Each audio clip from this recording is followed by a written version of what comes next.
أعوذ بالله من الشيطان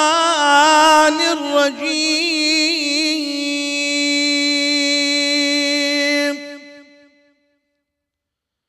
بسم الله الرحمن الرحيم.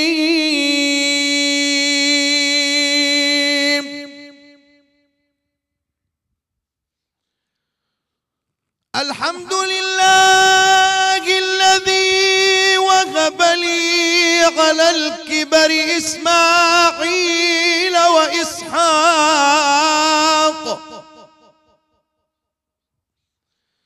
إن ربي لسميع الدعاء.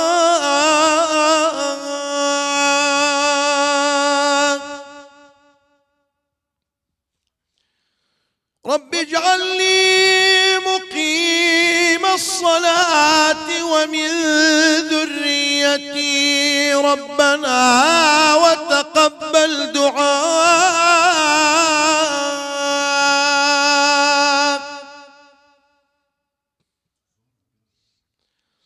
ربنا اغفر لي ولوالدي وللمؤمنين يوم يقوم الحساب.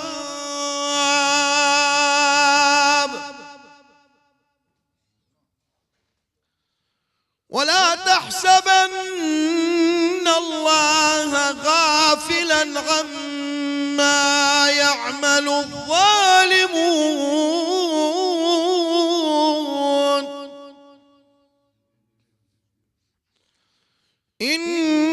إنما يؤخرهم ليوم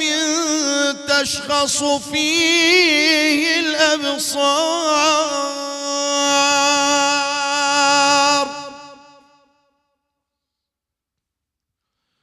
مهطعين مقنعي رؤوسهم لا يرتد إليهم طرفهم وأفئدتهم هواء.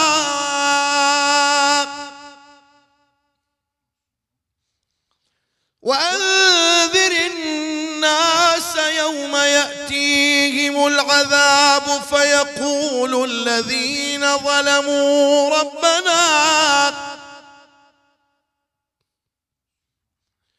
ربنا أخرنا إلى أجل قريب نجب دعوتك ونتبع الرسل أولم تكونوا أقسمتم من قبل ما لكم من زوال. صدق الله العظيم. الوداع الوداع يا شهر رمضان. الوداع الوداع الوداع يا شهر البركة والخيرات.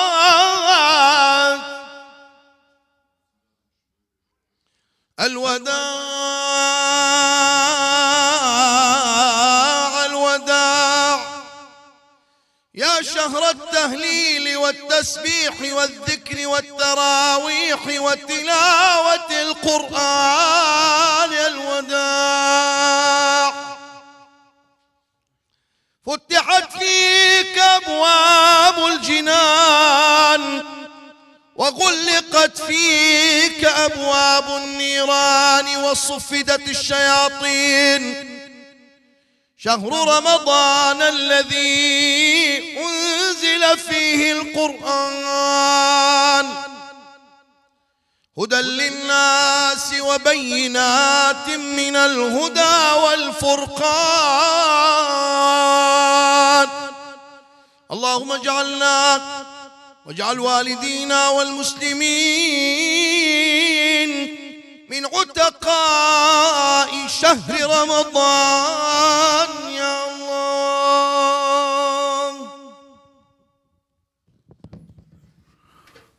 الحمد لله الصلاة والسلام على رسول الله. أي بارك الله فيك ويش الله خد اشترى ولا يا ربي. اللهم صل على محمد وعلى آل محمد. رمضان إن شاء الله بخير وسلامة ويقول لهم لا قبول بك. اللهم آمين. آمين يا ربي آمين أجمعين. إن شاء الله خدي خيرات بنفست أجمعين. خدي إن شاء الله شميع قبيلك في رمضان بيروس. إنما يتقبل الله من المتقين إن شاء الله. إن شاء الله أمجي شوانا بين أبيتكو خديجة قبيلك. أكو الشيخ حسني بصري لا تفسيره آياتي دفرمي إن الذين قالوا ربنا الله ثم استقاموا الأخوار دفرمي الشيخ حسني بصري أو دعاء زور دخوين دو دفرمو اللهم أنت ربنا فارزقنا الاستقامة. خدايا فالورد قالي إيمي استقامة ما بيبخش يعني سباد لسر أو ديني نوكو هر عبادتي رمضان بكينو أدوار رمضان خراب تربين بلكو رمضان مدرسة شوابي كهمومان إن شاء الله سود ما لبيت إن شاء الله اللهم آمين. إن شاء الله خدي مشوانا حساب كت أبدكو رمضان يجي قبيل كتو بشتي رمضان يجي ثبات واستقامة بردوامي قبول بوني رمضان بوي دلالة لسرويك إن شاء الله أويك لدواي رمضان ديتن أجرتو مثلا عبادة كردنو نيجو جماعات الشت بردوام وإن شاء الله خواي جورا معناه ويلي قبول كردي وخواي جورا السبات بهم لك اللهم آمين اللهم آمين اللهم آمين. إن شاء الله أفا مال في استوديو وفي كانالي والبرنامج باشيف جيكري إن شاء الله خدي بخو حساب كت ما تشنيات دي بينابن وإن شاء الله هر هو صابت نيتا ما نيتك ودنيا نبت. اللهم آمين. كاميرا مان وأواني كفا أو كنالي خواي قالك إن أفيد قالك أول شيء لهمي أقصد لك جانكم لهموشي جرنتر أو بنراني كبنري إيمان وتماشام عندك إنه رابطونيان هي سبار ببرنامج أو بيشنياريان هي لهر شيء أمن اجتماعنا ده بن للدروي ولاتيش لا ولاتاني ديكش بهما شوا ما بنران من أو همو رزو حرمتي إيويا كإما بو إيوا أو برنامجنا دكين دعوة ويستي إيويا دوای ئەوەی کە لە یەکەم ساڵ یەکەم ڕەمەزان کە کردمان یعنی هەر داواکانی ئێوە بوو کە ئێستا بەردەوامیان پێ بدە هیوادارین لە کەم و کوڕیمان ببورن و سەروی هەمووی خوا لێمان ڕازی بێت و ئێوەش لێمان ڕازی بێت. ورضوان من الله أكبر إن شاء الله. إن شاء الله خديش ما هميا قبيل كت وكي برامجي قوتي سپاس بوان همي بينارا أفيدكو باشيفش ما ورقرتي الپاشیوت گلمه دابین چه پریکا وی وقتی کو آوایی که راستا خودی تا پیشکش کردن چه پریکا سوشال میدیاه هر کی باشدار بید گلمه داب تماشا کرنه کومنت که خودی انشالله خیره همیا بنویست اوید بسیار آراسته مکرین کو آراسته ما مستعین آینه بکن خودی خیروان همیا بنویست کو هر یکی زانیاری کاپتنیجیش برنامه ورگرد بود انشالله خودش همیا راضی بود خودی انشالله حساب کت بخو و کی کا چوا خودی تعالی ما جپید کت طيبتي بو روجيه يعني الروجي بو منو وازدي جزاي ودم وانا اجي ان شاء الله وانا اجزي به ان شاء الله هر تسكوتي كرنجي هر بو خدي بتو خدي ان شاء الله پاداش تمام بو هر بسلمانه کی بدت بینارین پاشی و نفتنی بیناول کردستانیان جل هر چهار پارچه کردستان اونج در وی ولات جی گلک هبینه رسول بو همیا خدای خیره و همیا بنویست رنگه یا واجی گلب زحمت تر بتی ناف ولات خدا نبن و روجی و اف بله رو رسمت طیبت با اینی وقتی نکرن چکی بوانا رنگه بزحمت تر بت لی یا الله ان شاء الله خدای قبیل کت گلک سپاس بوا کوهین گلمان هر چند مالبات مسلمان کان لوی زور زار مثلا لقال یک دی کود بنو بربانگ دکن باشو دکن او شیک شوایش خوش زور زار آنی لدر و ولاد مثلا خزمان و دوستان من کلوین پیکو بربانگ دکن لما پیگه کو همیا کن ود کشاد اصلی رمضان جدا بودی راستی اینجا افکاری ما پرودوسر محمد بیجد کار راستم بختی خودی تقوا خودی بکن بلکه افشوا شواد ما یکی نه خودی زانت کادی بت شواد ما یکی آنجی نه ما بس ما کو ام پاشی ود گل ودای نه لکه خودی تمندا ام بزانین کو صباحی هکر حیف نوات دیتن کو دوز باجی بو تهی رمضان خودی هست که صباحی بشوی جدید گل ودا بین بس پا او خودی زانت حتی صباحی دوین برنامه اما بو صحبت کا بچی کم دست به برنامه فان اخفنات کیم طیبت جی اوا کو ما مستایب دنگ خو طیبت خواندی یعنی چند آیات قرآن پیروز پشتنگ او وداع طیبت احتیاطا بو احتیاطا نوکو او رو مثلا دوین برنامه نه بالضبط اگر دوین بو او خو حافظ تاسالش اگر دوین مثل خو حافظ العده ولتكملوا العده ولتكبروا الله على ما هداكم يعني او اكمال بنا بحكمي ويعني ديارني صوموا لرؤيته وافطروا لرؤيته بوي بيناران جاني بزاننا تا لجنه باڵای فتوای هەرێمی کوردستان بڕیارەکە دەرنەکرێ لەوێ ناتوانێت هیچ کەس بڕیار بدات. ئینشەڵڵا خودش هەمیان قبیل کرد وەدا و خۆترخواستن بۆ چ تشتێکی بت یا نەخۆشە یا دڵئێشە لێ هەر تشتێکی خودێ دای کو مازنی هەر بۆ خودێ هەر تشتێکی خودێ دای دەستپێکێک هەبت دمەیەک ژیا هەی هەیڤە ڕەمەزانی ژە هەر هۆسا کو ئەو هەیڤە پیرۆز کول دەستپێکەوەی دی بەری 29 ڕۆژە و 28 ڕۆژام کەتینە ناو دە هێدی هێدیان بەرەف دومەیەکێوە چین لێوە گرنگ قبیلکردنەی شڵە خودێ قبیل کرد خودێ و ئیسلامژی نەبتنێت ڕەمەزانێنە هر كسك رمضان من كان يعبد رمضان فإن رمضان قد ارتحل خلاص هو الدروة بلا من كان يعبد الله فإن الله حي لا يموت أنقول بردوها قسام كان إيه حتى ديك دقيقة هابت ما شعرش حاضر كيما أي بارك الله درين لا تسترتاي برنامج حتى يستدعي شعري بيخد دكن أو شعر أو يدلي اللي الروجة والروشتو التورا والضلي من هرتند أقرم بيسر وشون ما والضلي من هذا دمية بيبي نوا بيشكش دكن إن شاء الله يعني السعيدة كيستا آخر بس تاهم يدا بين ما باش شيء أوي نقول برنامج كده تجي من وسف قدي براي ماجي واسطة هم تفسير القرآن بيروز دنجية تايوت هم جي الشعر خواندن هم حاضر كرنات جل جماعتي إن شاء الله خدي خيرات بنوس یا تب زحمت تر بیش یوم سلامت بیشتر یا مش خواندن و تفسیرات دانه چون کردی یا اسکیرتیم بس از بیم رین مخوره گوی خوب دما مامسته گوی خوب دما تا بس او صاری صدنت نعمت خدي اوجي ابا خدي دائما نكقلك حسيدي بدم بابو ابا خدي دا جبوني بماجي قاتها بخير خدي من يوم صاري با انقو بدفو بازين نعم بس ليره دانشتيما زمدانيم لسكر ديا داي بدلم نبو دامنا قرستريني شي منو ايش الله خدش همي بصرمانه قبيل كذا التوزيع كذا كذا كده بدي خونك لا بس فشتين في بيزاربو افشا خدي حسكت مادام هدي ام برف جاج نيفاتشين يكش سيماو نريتت جلك جون ججنه ادي بخشن دي وليبور دي گردن آزاییک و اف گله جارات جشن داده تدیتن و یاش همی مهمتر کو گله جارا حتی نفرات قرآن و پیروز دا کو یکش صفت خود تعالی هم یکش ناوت خود تعالی کو ام بخشنده بی واليعفو واليصفح يعني العفو والغفور واليعفو واليصفح عفيا اي خدش ترى عفو لقى في الصفح فرقي كسك عفو دكي بس عفو دكي بلام الصفح اوه كاتو باراكيني راشينويخ سبيها باراكي سبيد قال ايكو دباكين فجا ايش الله افشفادي بحسبي باباتيكين وقال هنيش دبوشه ام تشول ايكو دبورين هم هار الله ان شاء الله خدش ترازي بتو قردنا من اوزاك وبارك الله فيك تقبل الله منك يون في دل دوبت يعني ايش دلتو بيجي برا هر تستكي البرام بري مكي هر تستكي هيك دقيقة كمتر يلا برا من حتى اخو نيو دقيقة قصيبك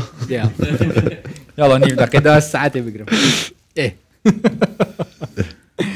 لا خدي حسكت حتى براي حاضر بتم خيراتنا مهواني بكين ها ام خيراتنا مهواني بكين او بابتي ما بحس كري خدي حسكت افشبت قلب و از تظني بري مهوان بيت باشا از بيجم دي مهواني ما مش داك جهابت مش داك ودل خوشكار بس دي شوي برسين كو ان شاء الله بلكي هي اصابت هم مشغول مكا لا قروان قصيبك شيخ ابراهيم برزنجي ريبا بري توجينوا إرشادات الوزارة أوقاف شيخ يا أخوة بخير عليكم السلام ورحمة الله تساوى كيما باس دكم عليكم السلام ورحمة الله باشا قربان حوالت وانا باشا برادر والطا باشا قلا خير سباستان دكام سلامت عزيز وخوش شويستي خير بنبس سلامت ببرام ما مصطفى بخير يا أخوة باس كاكا باشي ما مصلح خدي قبيلك إن شاء الله اللهم آمين لقال هموان إن شاء الله أم جهينة نافوان رجودة أفيد كو أشتوي ولي برديجي كو تماتوان رجودة أش همي جرينج ترى خدي حس كده بحسبي باباتيكين بس من قلت بيدا تسيم مجدية كشت بيبي كأمن لولا قصكم جيلي بوا بارصل ببير الدلير بوي ميوان بوي باسي بانكدان ما كرت وابو كده بالريك بخري بخري والله سيستم تشيزواني لو دابن ري أوصل جبرام لنا برنامج زور تأكيدي لسر أوي كردو إن شاء الله أوصل أوقاف لسر أو الريك كتبك أو سيستم جيبك بالي قصة كم جيلي بوا باش لو باش بالي أو زان نظام حتى تسرع دا كتيسر سكة أو بروجيان مايتي بناي خوي قورو مهربان صلاة ولا بريستان ما مستعين لا هەموو ئەو برادرانی کە لە پشت کامیرەوەن لە ئەو کەسانی کە ئێستا بەم شەوە شەوێکی مبارەکە شەوی 29 ڕەمەزان کە شەوێکی ویترە و شەوی لەیلەتول قەدرە بە ڕیوایاتی زۆر خوای گەورەی ئینشەڵڵا ئەجر و پاداش بۆ هەمووان نووسیبێ ئینشاءڵڵا ئەو گەوارە و بارانش ببیت ئەو ڕەحمەتە ئینشاءڵڵا بەس یەک ڕاستکردنەوەیەکی بەسیت ئێستا من لەو پۆستە نەماوم يعني استياري دەدەری پشکنەری گشتیم لە وەزارەت سپاس بۆ جەنابی وەزیری ئەوقاف و حکوومەتی هەرێم کە ئەو شەرەفەیان بە من داوە لەو پۆستە خزمەت دەکەم ئێستا ڕاستیەکەی ئەو بابەتی کە جەنابەت باز دەکەی گوێت لێ بووە وەزارەتی ئەوقاف و گاروباری ئاینی بە پێی یاسای ژمارە حوتی ساڵی 2011 بەرپرسە لە هەموو بواری ئاینی لە کوردستانە و دوای هاتنی ڕاو بۆچوونی هاونیشتیمانیان و دراسەکردنی وەزارەت و کە زۆر بوار هەیە دەبێت ڕێک بخرێتەوە یەک لەو بوارانە بواری بانگدانە لێتا ناشارینەوە وەزارەتی ئەوقاف و کاروباری ئاینی مزگەوتەکانی ڕووی لە زیادبوونە تەنها لەم کابینەیە نزیکەی 400 مزگەوت زیاتر وا بەرە و سەرەوە دەڕوا دروست کراوە نوێژەن کراوەتەوە و پێویستیمان بە کارمەندە ئەو کارمەندانیشی کەوا هەریەکی و ئەرشێکی لە مزگەوتەکانە هەیە ئەوە وتار دەخوێنێتەوە ئەو پێشنێژی دەکا ئەوە بانگ دەدا ڕەنگە ئەو ژمارەیە بەردەست نەبن بە حکمەوەی کەەوە هەرێمی کوردستان بەچی قەیرانێکی سەخت تا دێتە پەڕێ بۆیە بیرمان لەوە کردووە کە بزانین لە وڵاتانی تر چی دەکرێت و بالفعل لە وڵاتانی تر ئەومان بۆ دەرکەوت کە بانگ ڕێک دەخرێتەوە بە شێوازێکی شەرعی و دروست و ئەو شێوازە پێی دەوترێ بانگی موحد ئێمە پێمان خۆش نییە باباتی ئەلکترۆنیات و ئەو شتانە بخەوێتە ناو ئەو باچکم ئەلکترۆنی نییە بالفعل بابەکەدا بابەتێکی ڕێخستن و تەوحیدە بانگێکی حەی لە ڕاستەوخۆ بانگ دەدرێ بەڵام پەخش دەکرێت لە ڕێی GPS و لە ڕێی ئەو بابەتە ئەلکترۆنیانی کەەوە ئەو شەریکە پسپۆرانە دەیکەن لە بانگەکانی تر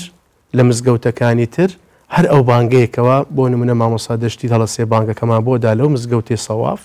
یا لە مزگەوتێک کە تەسنیشان دەکرێت لەوێەوە بانگەکە لە هەموو مزگەوتەکانە لە دەنگی دەرەوە بۆ هاونیشتیمانیان هەمان دەنگە بۆیە ئەو پرۆژێ بڵێ هەنگاوی زۆر باشی ناوە و ئەتوانین بڵین وەکو وڵاتانی دەرەوە کە وڵاتی ئوردن لە وڵاتی مصر لە وڵاتی سووریا لە بەشێک لە وڵاتی سعودیا ئێستا بیران لەو بابەتە کردوێتەوە کە باسی مصر و سعودیا و ئەو وڵاتانە دەکەی یعنی مەرجعیاتی ئیسلامی گەورە و داری ئیفتا و مەشیخەی ئەزهەر و هەیئەی باری عولەما و یعنی کۆمەڵێک شت دێتە پێشەوە ئێمە نیمانە ڕاستێکی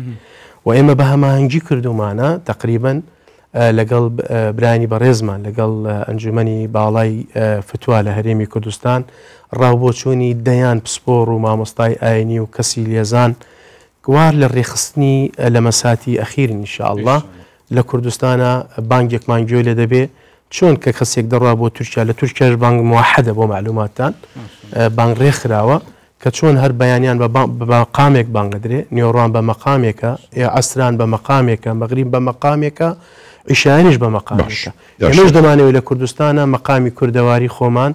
ئەو نوێژ خوێنانە و ئەو میوانانی کە لە دەرەوە دێن عاشقی بانگی بانگبێژی کوردیش ببنی پار پرسیارێکم لێ کردی گوتم ئەو بانگەی کە دادەندرێ خەڵک هەڵی دەبژێرێت چەند بانگێکی جیاواز گوتت ئەوەش بە دڵی خەڵک دەبێت و لە سوۆسیال میدیا ئەوانەی تر چەند ڕۆژێک خەڵک دەنجی لەسەر دەبوون منە ئەو شێوازە مەسەن هەر بەخۆی مامۆستا دەشتی سێ چوار جۆر بانک ئیدی لەسەر کامیان کە زۆرترین ڕغبەت هەیە ئەو شێواز بۆی بەدڵی خەڵک بێ ئەمە ئەوەشم لەگەڵیدا جواب دێوە پاریش بە هەمان شێ پرسیارێکم لێ کردی زۆرشم ئیسرار لێ کردیەوە گوتم کەی ئەوە جێبەجێ دەکرێت هەر گوتت بەم زوانە گوتم دەگاتە ساڵێککە گوتت ئینشاءالله ئەوە دیارە خوددا ویستی لەسەر نەبووە با ئێستا ئەوە نەبووە بەڵام ئەو جارە ینی ساڵەکە نازانم تێنەپەڕێەوە تێپەڕ گەیشتنەوە ڕەمەزان تێپەڕە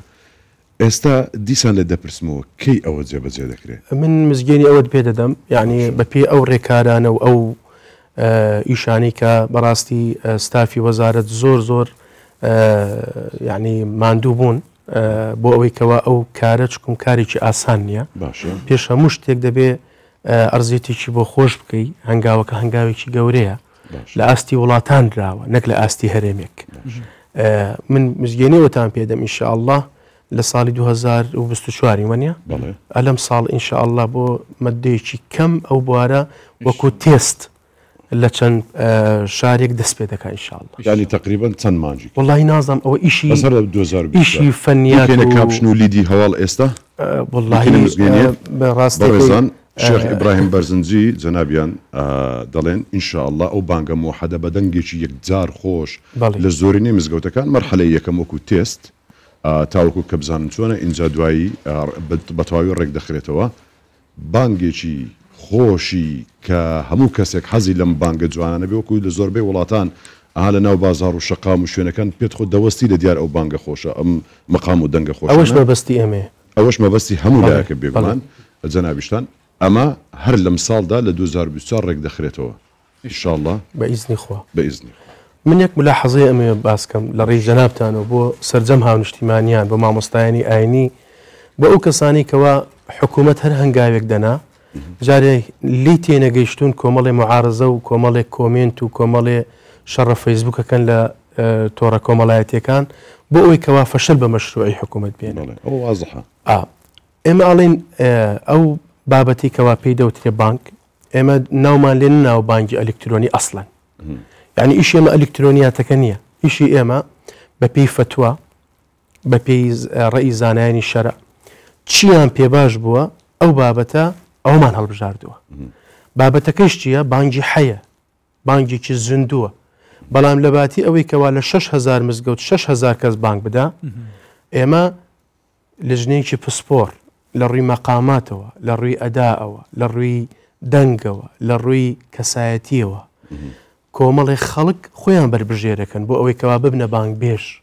چونکە بانگ بێژ لای ئێمە هیچی کەمتر نییە لە مامۆستای ئاینی لە ڕووی قودسیەت و شخصیەتەوە دوای ئەو میکانیزمێکەوە ئێستا وردە دەست پێکراوە ئەسڵەن ئەوانە کە هەڵدەبژێرێ بە شێوازێکی کوردەواری بە شێوازێکی شەرعی ئەو بانگەیە دەگوازرێتەوە بۆ مزگەوتەکانی تر نەک بڕین لە هەر مزگەوتێکات جیهازێکدا بنین و بە ئەلکترۆنی کەسێک بانگ بدا کەس دوای ئەوە مانیعەت ئەوەشمان نییە ئێمە کە بانگە حەیەکە تەواو دەبی ناو داخلی مزگەوت خەڵک بە خۆی بانگێ بدە یعنی ئەوە لەبەرەوەی ئەجری بانک بۆ کەس قەدەغە نەبێ بانگ بێژەکانی ناو مزگەوتەکان دەتوانن بۆ ناوخۆی مزگەوتەکەی خۆیان نەک بۆ دەرەوە لە بەروی دەرەوە بانگ درا بە ناوخۆی خۆیان بانگێ بدەن قەیچێکە هیچ مشکلێتیانە بۆیە ئێمە ئەو پرۆژەیە ئەگە لە بیرت بێ لە ساڵ 2016 مە کۆنفرانسێکمان کە لەسەر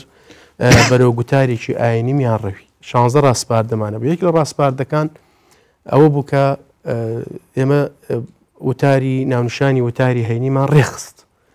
بە پێشنیاری 500 مامۆستای ئاینی کە بەشدار بوو وەکو وڵاتانی دەرەوە کە دەستمان پێکە لە ساڵی 2007 هەمان هێرش کرایە سەر حکوومەت و وەزارەتی ئەوقاف و خودی ئەوانی کە ئیشەکانیانە کرد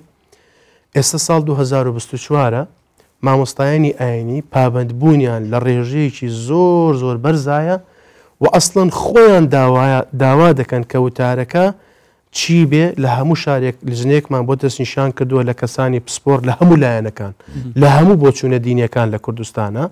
هەمویان خۆیان وتارەکان ئامادە دەکەن ئێستا تا ئاستێکی زۆر بەپێی ئەو بەدواداچوونێک کە ئێمە وەکو وەزارەت کردومانە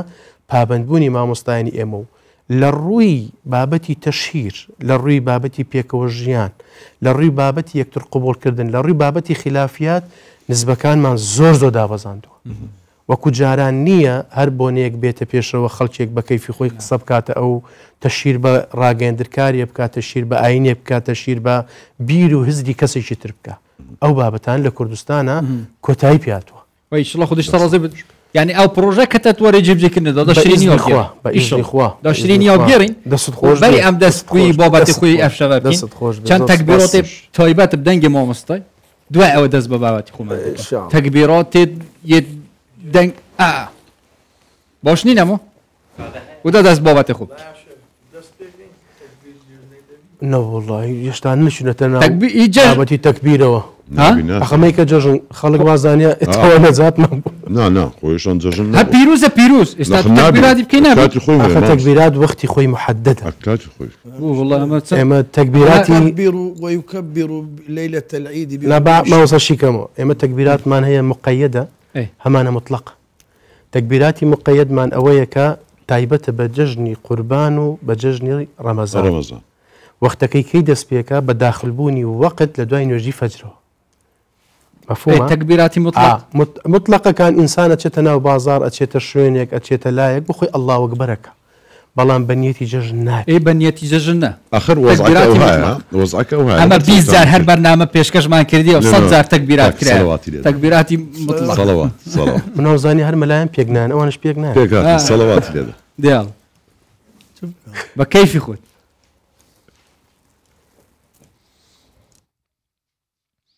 حبيبي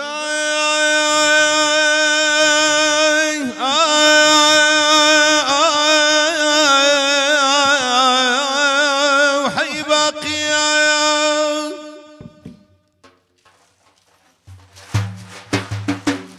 يا محمد المصطفى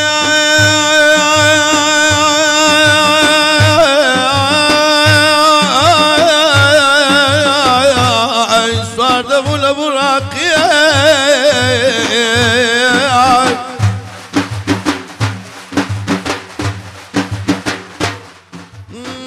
لك يا رسول الله يشفع لنا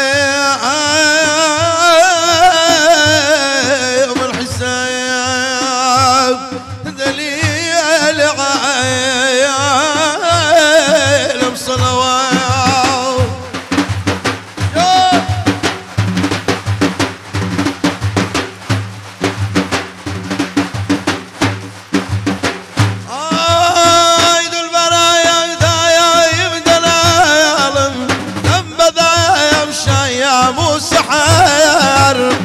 زرنا يا برسي الحالم توقع يا بي خوش خباير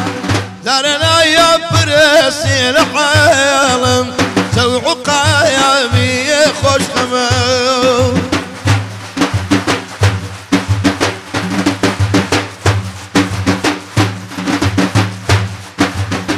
يا شفيق يا مردني يمين فاتحي داير نعيمي شافعي يا يوم العليم انت لي نور البصاير شافعي يا يوم العليم انت لي نور البصاير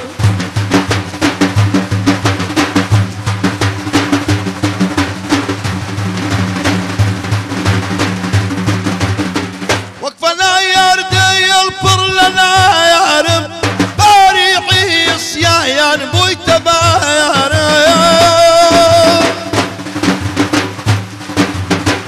وصيايا هو الشر مزاير من لباير يا يوم الخطايا وصيايا هو الشر مزاير من لباير يا يوم الخطايا في البرايا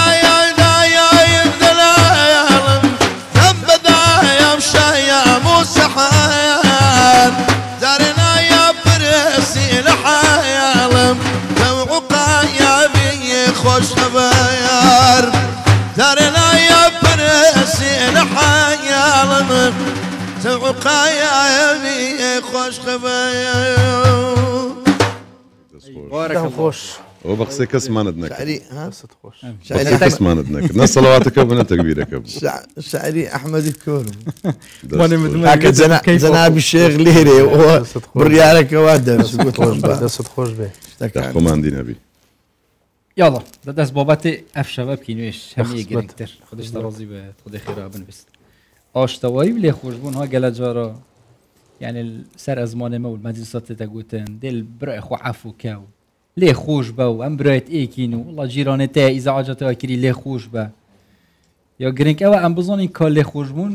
یا سایتوی چانه یعنی قرآن پیروز دا چا هاتی بحث کرن همه اصاب ازمانی متعفو کری جندلی یعنی ایمان و یقین دل دا حتی اگر ازمانی جدو نبی دل خود دا تعفو کر خلاص او عفو أو لي خوش بينك وخذ تعالى وبيغمبري صلى الله عليه وسلم صلى الله عليه وسلم بحث كري ڕاستی ئەم بابەتە بابەتێکی زۆر هەستیارە باسکردنی ڕەنگە بەلاتەوە عەنتیکە بێ ڕەنگە من کۆمەڵە شت بڵێم ئەمسرە و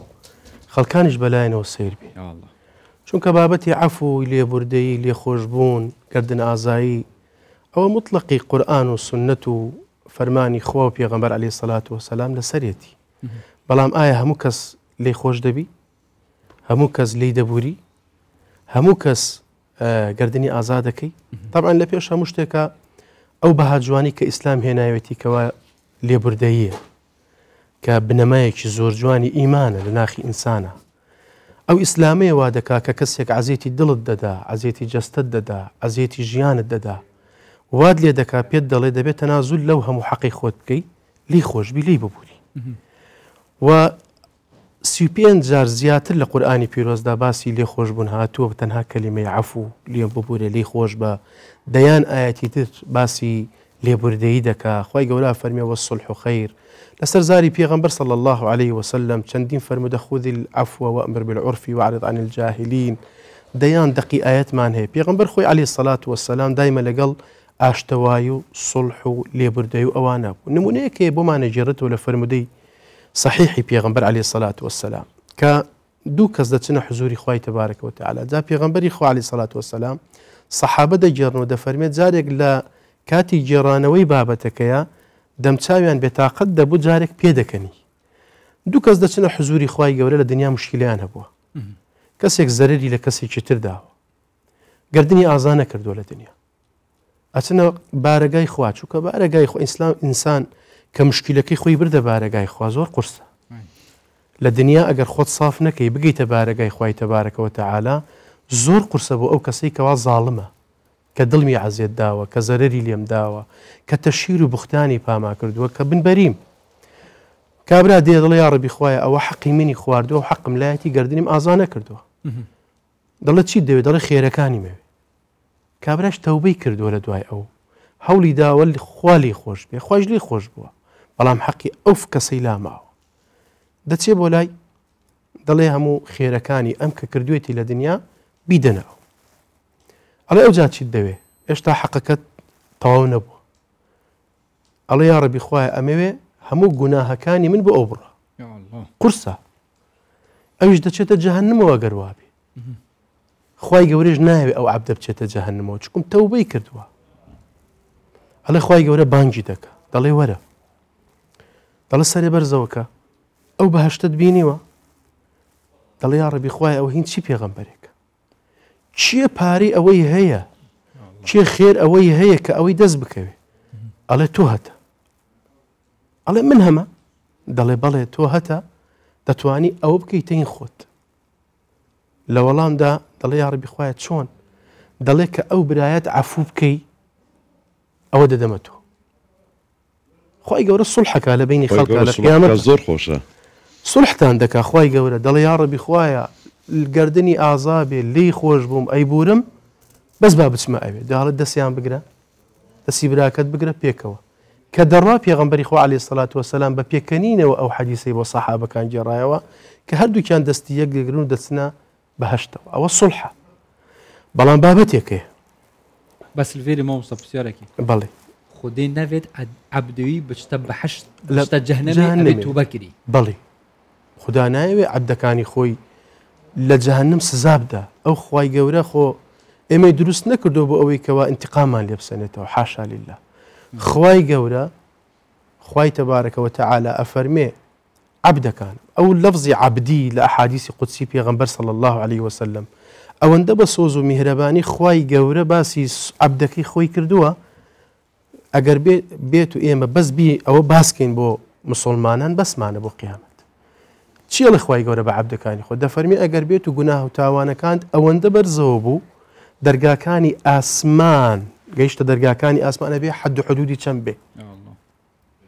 بەڵام ئەگەر هاتی تەلای من شرکت بۆم پەیدا نەکردبوو من لێت خۆشە بم و ئەتکەمە بەهەشتەوە ئەوە خواوەمان پێ دەفەرمی پێغەمبەری نازدارمان عەلەیهی سەڵات وەسەلام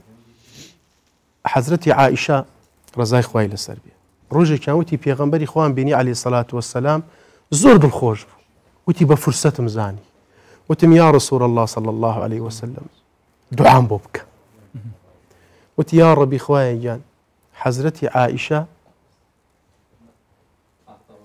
نەخەیتە ناو جەهەنمەوە لە گوناه و تاوانی خۆش بە ئەوەندە دڵم بەو دوعایە خۆش بوو لە پێکەنی ناو لە خۆشیە سەرم خستە داوێنی پێغەمبەری خوا صلی الله عليه وسلم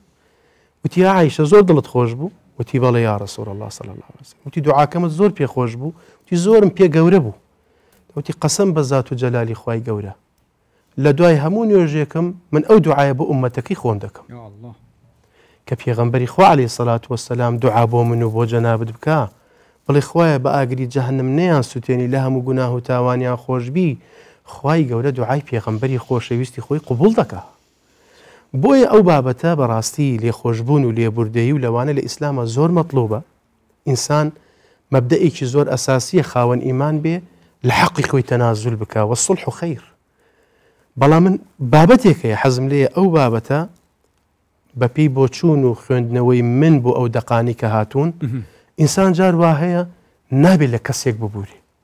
ئەوەشمانەیە نابێت لە کەسێک ببووری چ کەساوە ئەو کەسە مواسەفاتی هەیە لە هەموو کەس ببوورە بەڵام ئەو کەسێک کە من باسی دەکەم دەقی قورئانی لەسرە خوای تەبارەکە و تەعالا چیمان پێ فەرمێ خوای گەورە ئەفەرمێ فەمەن عەفا وەئەصلەح فەئەجرۇه عەلى الله کەسێک دڵی پڕ کردووە لە خەم کەسێکە کە زەرەری مادی لێت بدا پارە هەر پەیدا دەبێتەوە زەرەری جەستەیی لە ئینسانێک بدەی جەستەی هەر ساڕێژە بێتەوە وەختی بەری ئیشت بۆی کردووە هیلاک بوویتە ماندوو بوویتە بۆی بەڵام ئەزیێتت دەداتەوە ئەوەش قەرەبوو دەکرێتەوە بەڵام ئەگەر پڕ ناو دڵتی کرد لە خەم و خەفەت پڕی کرد لە پەژارە شەو ڕۆژ نەیهێش بخەوی بەو خەم و پەژارەیەوە ئەوە ئەگەر بێت و لێی ببووری بەڵام چاک نەبێ لە دوای ئەوە خوا ئەو لێبوردنەی ناوێ بە نەسی ئەو ئاەتی قورئانی پیرۆز فەمەن عەفا وەئەصلەح کەواتە خوای گەورە پێی ناخۆشە بەندەکانی خەم بخۆن پێینا ئەوە ئەجرمان بۆ نووسراوە کە خەفەتێک دەخۆم کەسێک بوهتانێک بەم ناکە لە حاشا یاخود ناوی جەنابەت دەزڕێنێ ئەخە تو خەفەت دەخۆی ئەگەر هات داوای گەردن ئازایی لێت کرد بڵێ برام یاخوا بەخێر بێ سەر هەردوو چاوم لێت خۆشە بم بەڵام بە شەرتێک چاک دەبی زەلامی وا هەیە 100 جار لی ببوورە و لی خۆش بە هەر دەگەڕێتەوە هەر لەسەر ئەو قسەی جەنابەت مەسەلەن زۆر جاری وایە خەڵکانێکن لە کۆمنت شتم بۆ دەنووسن ینی بوختانە یان شتێک دەڵێن کە ئەسڵی نییە ئەو بابەتانە زۆر جوابیان نادەمەوە یانی ئەو شتانە بەس هەندێک جار هەیە بە شێوازێک دەینووسن یەکسەر بۆیان دەچم نامەیەکیان بۆ دەنێرمەوە ئەویش تاکوتەرە بۆن منە بەم دوایانە یەکێک کە چوومە ناو ئەکاونتەکەشی کابرا زۆر لاف و گەزافی ئەوی لە دەکە کابراایکی مسلمانە و کۆمەڵێک شت و ئەو بابەتانە زۆر بە ناشرینی جوێنێکی پێدابم ئەو وەکو نمونەیەک باز دەکەم لێرمە بەستم تەنیا خۆم نییە جوێنی پێدابم و ینی ڕووی ئەو مەزلیسەی نییە گوتی کە ئەم بۆن منە بەم قورئانە خۆی دەباتە پێشەوە لە کاتێکدا والله ئەگەر برادران لێرە تەکلیفم لێ نەکەن ئەنی بەخۆشم پێم خۆش نییە بیخوێنەوە لە سوۆسیال میدیای خۆشم ئەسڵەن باسی ناکەم لە یوتیوبێت شم نییە کە تەفسیرەکەش دابنێم خەڵک دەیبان چکە هەر ئەوەلەوە ئەوها کردومە ئەمن پاداش دەکەم لەخوا دەوێتەوە ئینشاءالله خوا جەزاتی دا ئینشاءالله مسلمانانیش دوعات بۆ دەکەن قسانە مەگرە مەبەستم چییە مەبەستمەوە ینی زۆر بە سەیری هەندێک قسەی کرد یەک نامم بۆ نرد گوتم ئەگەر قسەکەت ڕاستە خوا زەلیلم کات ئەگەر قسەکەش ڕاست نییە هەتا دەمری گەردەند ئازا ناکەم بەوە بناڵێنی کە ئەمنت ئەزێت واللهی دەست خۆش بی ئەگەر ئەو کابرای ئەوە ئیدی بەم شێوازە چاک بوو شانی عفو بوو شانی بکە خۆی گەورە خۆشی بێت تەنیا لەسەر گوناحی من ماوە وڵی گەردەنی بە ئازاد بێ ئەگەر شتی دیکەشی هەیە بە ئەوی منش بێتە سەری وڵی من بۆ هەموو کەسێکەوە بەس مەفهومەکە بکە مەفهومەکە ئەوەیە خەڵکانێک هەیە قابلی شایانی ئەوە نین کە تۆ گەردنی ئازاب بکەی من بۆ معلوماتی جەنابەت باسی کۆمنتەکەی طبعا ئەوەی کە من دراسەم کرد خۆم تقریبا 6 مانگ تەرخان کرد بۆ دراسەکردنی کۆمنتی سوۆسیال میدیا بە تایبەتی فەیسبوک لە کوردستانە 6 هەیڤ چونکە چوومە هۆڵەندا لێزنەیە بوون لەزنەی بابەتی بەرەنگاربوونەوەی توندڕەوی ئەوانە توندوتیژی ئەوانە چوینە دەستگایەکی ڕاگەیاندن لە هۆڵەندا لەوێ دراسەیشان بۆ ئێمە باس کرد کاریگەری فەیسبوک لەسەر تاچی عێراقی کوردستانی چەنە و ئەو مەشروعی کە ئەوان چەند ساڵێک ئیشان لەسەر ئێمە کردبوو تصور کە 30 ملیۆن یۆرۆ زیاتریان سرف کرده بوو لەسەر هۆڵندی ئیشیان لەسەر عێراق دەستگایەکی میدیایی گەورە دەستگایەکی زۆر میدیایی گەورە نەتیجەکانیان بۆ ئێمە باسە کرد بەداخەوە لە کوردستانە ئەو فەیسبووکە وای لێ هاتووە بۆتە ڕقەمیەک لای کۆمەڵی خەڵک بۆ وەرگردنی معلومات و زانیاری بۆ دەربڕینی ڕق و چینە و بۆ لێدانی کەسی سەرکەوت و کەسی باش من کۆمنتەکانم هەموو دراسە کرد کۆمنتەکان جارێ لە ڕووی نەوعیەتەوە تایبەت نییە بە توێژێکەوە کە بڵێ ئەمە نوێژ ناکە ئەوە ئەهلی مزگەوت نییە ئەوە فلان نەخێت بەرنامەی دینیم بینیوە لەبەر ئەوەی قسەکانی لەگەڵ بۆچوونی ئەو ناگونجێ خەڵک بەڕیشەوە جنێەوەی خراپی داوە بەو کەسی کە قسەی کردووە یعنی بەڕاستی ئەو پەیجانە ئەو کەسانی کەەوە ئەکاونتەکانیان هەیە لە کوردستانە لە 4 ساڵەوە تا نزیکەی 71 ساڵ خاوەنی پەیجی فەیسبووکن بە پێ ئەو دراسەیە 150 بەسەرەوەی خەڵکی کوردستان 4 سەعات زیاتر لە لەگەڵ فەیسبووکا دەبەنە سەر بۆ وەرگردنی خەبەریات ڕقەمیەکە لایەن یعنی بڕوایان بە خەبەرەکانی سەتی سوۆشیال میدیا دراسەیەکی بریتانی دەڵێ 111 کۆی ئەنتەرنێت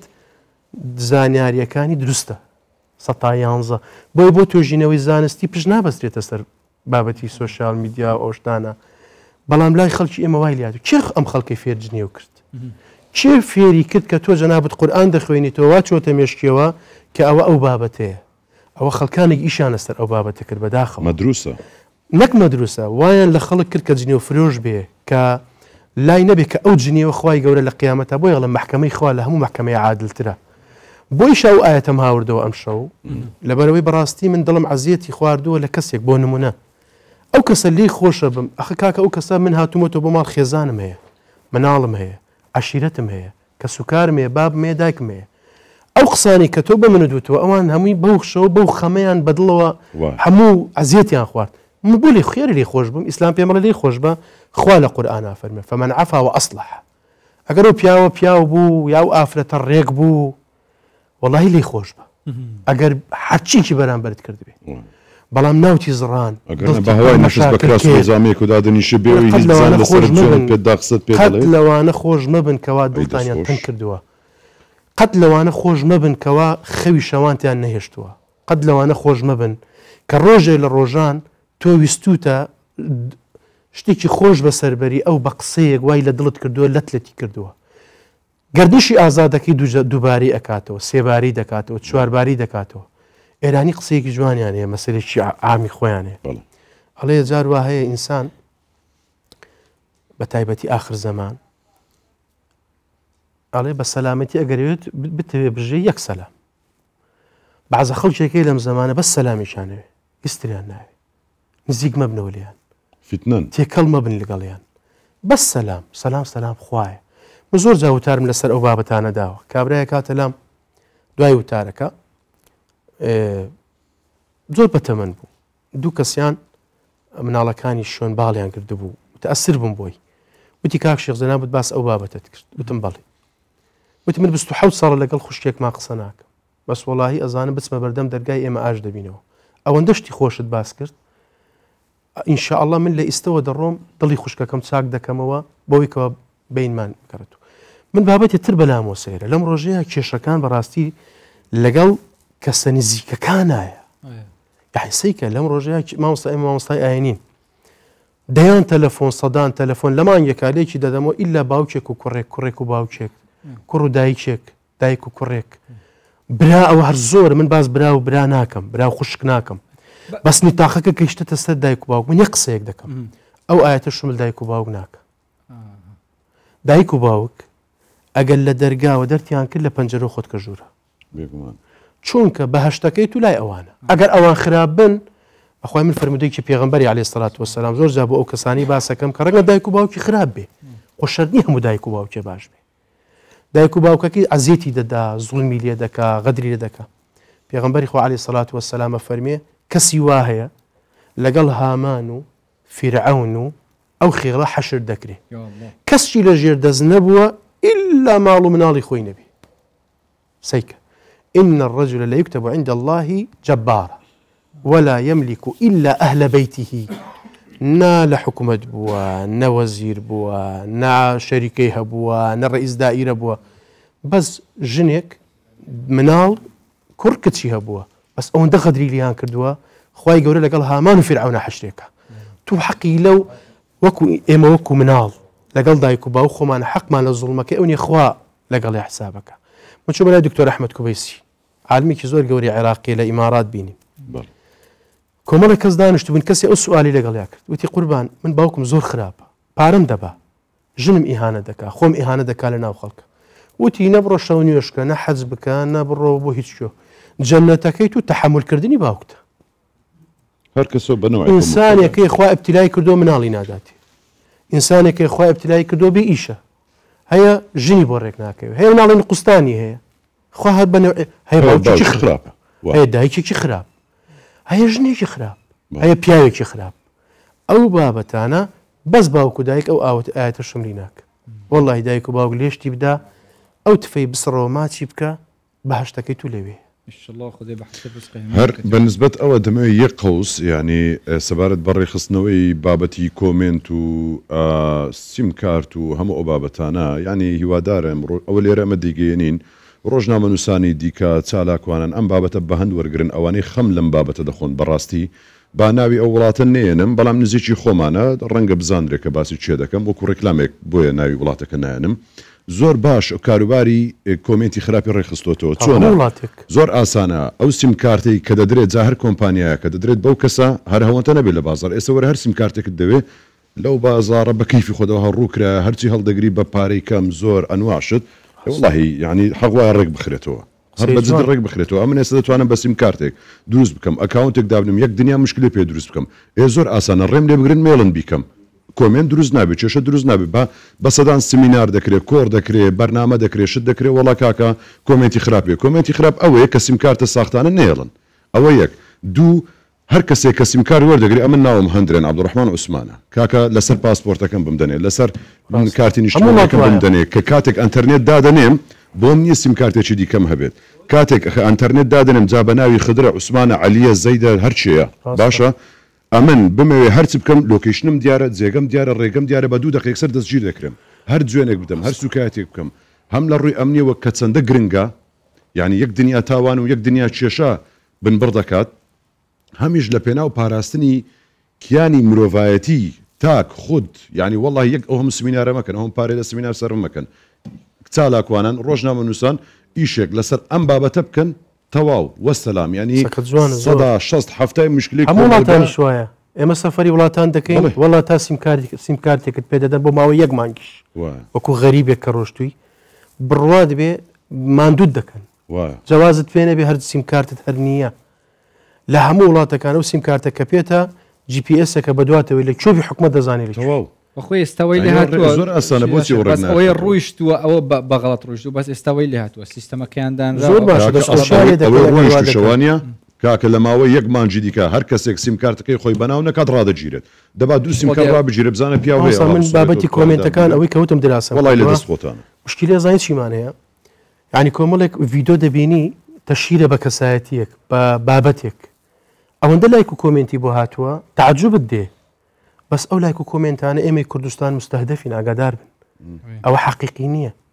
پەیجی وەهمی ئەوەندەی لە کوردستانە هەیە لە هەموو شەرق ئەوسەطانیە وڵاتی واهەیە ئیشمان لەسەر دەکا مۆزەفی داناوە تەنها لایەنە دینیەکانمان بداتێ ئەو پێکەوە ژیانی کە لە کوردستانە هەیە طبعا ئەوە بەچڕی ئیسی لەسەر دەکەن من ئەوە بینیوە بە ناوی پارچەیەکی کوردستان یەک نمونەتە دوو نمونەتان بۆ باز دەکەم بە واقعی ئیشەکەی خۆم لە کاتی ئەوەی کە کرۆنە بوو هەموو مەکە و مەدینە مامۆستاوانیە مەکە و مەدینە داخرا خەڵک نە حەجی کرد نە عەمرەی کرد نە هیچ کرا ئێمەش وەکو ئەو عالەمەوتمان کاکە با مزگەوتەکان دابخرێ ئەوش قەراری لیجانی باڵا بوون بڕوات بێ خەڵکی وا کۆمنتی دەدا شەڕی لەسەر مزگەوتکردنەوە کرد مافی بە نە دین و دیانەتەوە نەبوو کە بە دوایانە ڕۆشتم سێرەکەم ئەسڵەن شتی خراپ و بەڵام وەهمی بوو لەبەرەوەی تەفعیلکە بابەتێکی تر ئێمە پێکەوە ژیانی کوردستان وەکو وەزارەتی ئێمە شانازی پێوە دەکەین ئەم حکومەتەیش ئەو شانازێ گەورەی کەوا هەیبێ ئەو پێکەوە ژیان و پێکاتانن کەوا بە ئەمان لە کوردستانە دەژێن و ئێمە کە زۆر باسی دەکەین ئەوە فەخر و شانازی باوباپیرانمانە بۆمان ماوەتەوە و لە وەزارەتی ئێمە الحەمدولله بەڕێوەبەرایەتی گشتی یەزی برایانی مەزیەدی برایانی مەسیحی بەڕێوەبەرایەتی پێکەوە ژیانمان هەیە ئیشی باش کراوە بەڵام سیکە ئێمە وەکوتم کە وتارمان ڕێخستەوە ئەو بابەتانی تەشیر و وتاری هەین ئەوشتە زۆر کەمی کردبوو بڕاتان بێ خودبەیان لە سوشال میدیا بڵاو کردبەوە هین کەس مامۆستایەک بوو ئەو مامۆستایە کە چوین بە دوواداچوونمان کە سەرەکەین هین 2 ساڵ بەرە پێشتر بوو ئەو مامۆستایە ئەسڵۆن خۆی ئێستا وتارەکانی لە خزمەتی پێکەوە ژیانی دەکرد هینەکە ئەویان کۆنێک هێنابوو لە سوشال میدیا ئەگەر بتزانیا چەند شێری بۆ هاتوو بۆ چەند لایکی بۆ هاتوو کە چینە دوای شێر و لایکەکانیش هەموو ئەو پەیچە سەختانە بە بەڵگەوە پێتان دەڵێم ڕەنگە لەم کوردستانە نزیکەی دەیان هزار پەیجی وەهمی هەبێ کۆمەڵکیان لە بواری سیاسی ئیش دەکەن کۆمەڵکیان لە بواری ئاینی ئیش دەکەن کۆمەڵکیان لە بواری تەندروستی ئیش دەکەن مادە هۆشبەرەکان لە بیرمان نەچێ کەوا ئێمە ینی کۆبوونەوەات الحەمدولله لە ژنەی باڵای مادە هۆشبەرەکان لە کوردستانی لە ژنەی هۆشیاری مادە هۆشبەرەکانی لە ژنە هەیە لە ڕاستپاردنێ و دەوڵەتەکان ئێستا متابعەیەکی باشی ئەو بابەتە هەیە بەڵام لە بیرمان نەچێت جاری وایە لە سوشال میدیاوە خەڵک بۆ تونڕەوی بۆ مخدرات بۆ بابەتی تر هەر لە کۆمنتەوە خەڵک ڕاو دەکرد ئیشڵا هەمی بێتە کنترۆلکردن ئیشڵاکوانان کە لە خەمی و بابەتە دەن ئاژوان زیاتر ئاسانە برە ئەو بابەتە گەلە گەلێکی بەرفرە الحەمدولله مادەم شور سەر تەکرێن ئیشڵا زیاتر بێتە کنترۆلکردن ئەم دێ زڤڕینە سەر ئاشتەوەیە و لێبوردەیە بەس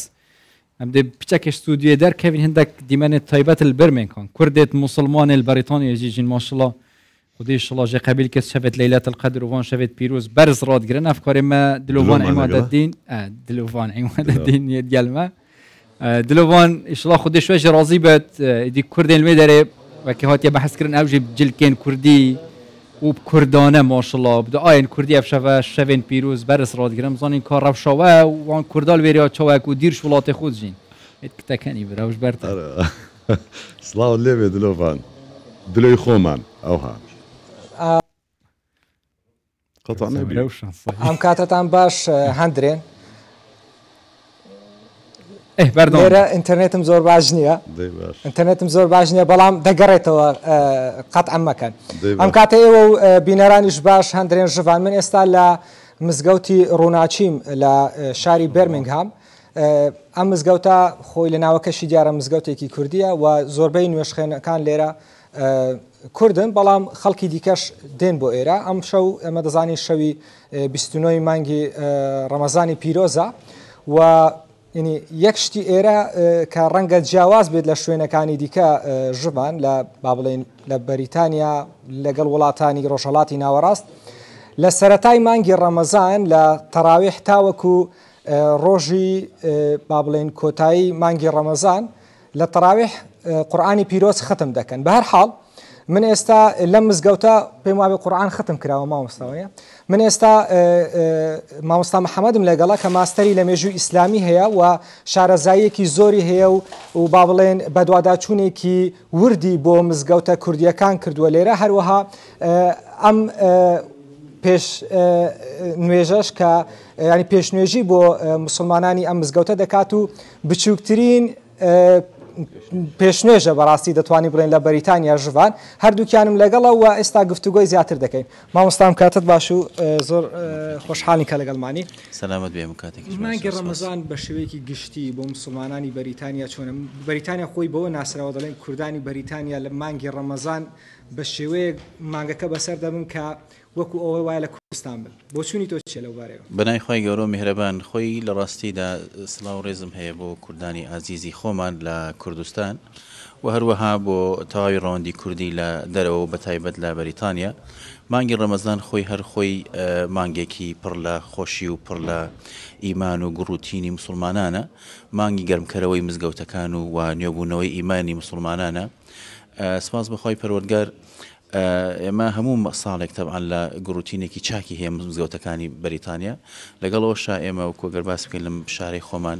وەکو کە جەنابەت فەرمووت بەڵێ قورئانی تا ختم کراوە ئەم مزگەوتەوە زۆربەی مزگەوتەکانیش قورئانی تا ختم کراوە و ئەم ساڵ خۆشی مزگەوتەکانی ئێمە لەوەدا بوو کە هەم عوتڵەی پشووی تێکەوت با بڵین عوتڵەی ڕۆژانی با بڵین پشووی مەکتەبی تێکەوت و لەگەڵ ئەوەشدا مسلمانان گروتینێکی باشی هەبوو ئەو گەنجانێکەوە تازە هاتوونەتە ئەم وڵاتە بەڕاستی مزگەوتیان ئاوادان کردەوە ئەمساڵ مزگەوتەکانی ئێمە بازێکی لە دەرەوە ئایا بێجگە لەوانەیە کە دێنە ئێرە نوێژ دەکەن پێم وابێت تەڵەبەش لێرە هەنە هەم زمانی کوردی و هەم پەروەردەی ئیسلامیش دەخوێنن لە مزگەوتانە بەڵێ بەتەکید ئێمە سپاس بخوا 56 مەدرسەی کوردیمان هەیە لە مزگەوتەکانە پشکی شێری بەر مزگەوتەکان کەوتووە چەند دانێک لە مەدرسە کوردیەکانیش لە دەروی مزگەوتەکانن ئەمە جێ هەموو دڵخۆشی و جێ هەموو شانازیەکە بۆ ئێمە کە لەگەڵ ئەوە شاکە نزیکی چل مزگەوتی کوردیشمان هەیە مزگەوتەکانە توانم بڵێم لە وڵاتی بەریتانیا جێی خۆشیە جێی ناخۆشیە جێی شاییە جێی کۆبوونەوەیە جێی پرسە و ناڕەخۆ ناخۆشیەکان واجێ کۆبوونەوەیە جێی پەروەردەی منداڵەکانە جێ ئاسوودەی خێزانەکانە جێی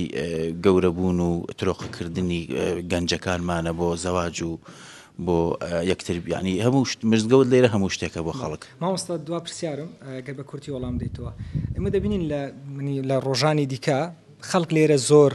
مەشغوڵە بە ئیشکردن لە بەیانی ساعت 6 ئیش دەکات تاوەکو شەو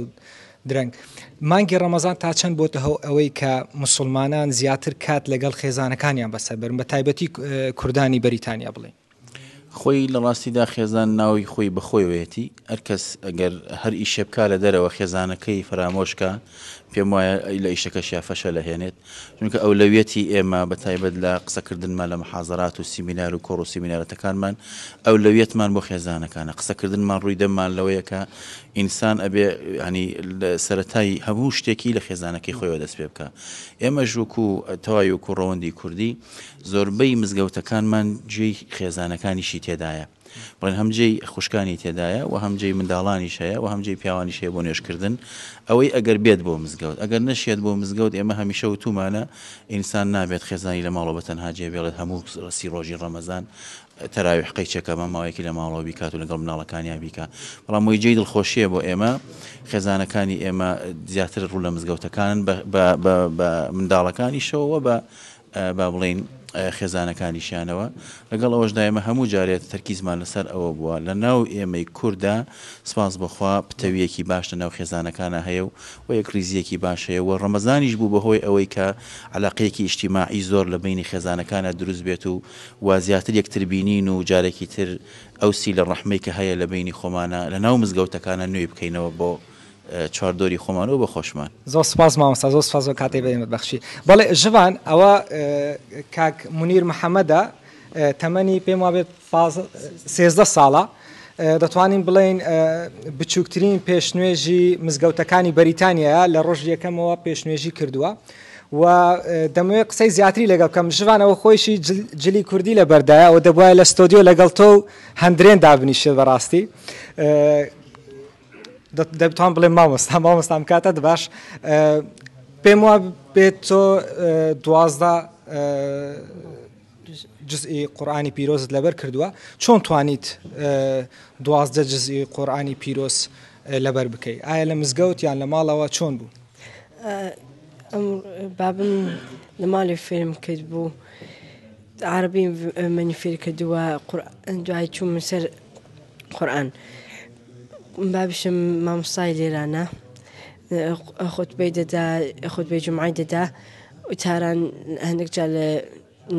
دوای نوێژانیش دەدا گە پێی بکرێ فێری من کردووە قورآن هەندێکشی لەوانێ بەقەدەر چنن بەربێ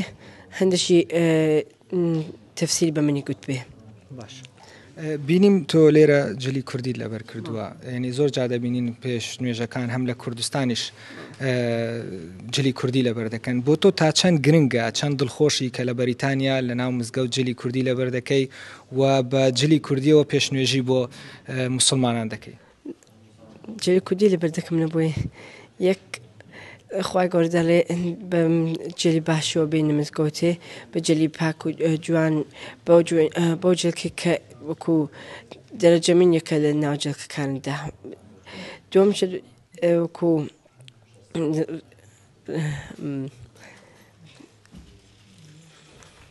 ئەو جلان لێرە دووریوان لە کوردستانم بۆ هات باشە زۆر سپاس و دەستەکانت خۆش بێ زۆر سپاس بۆ کاتێ بێمە بەخشی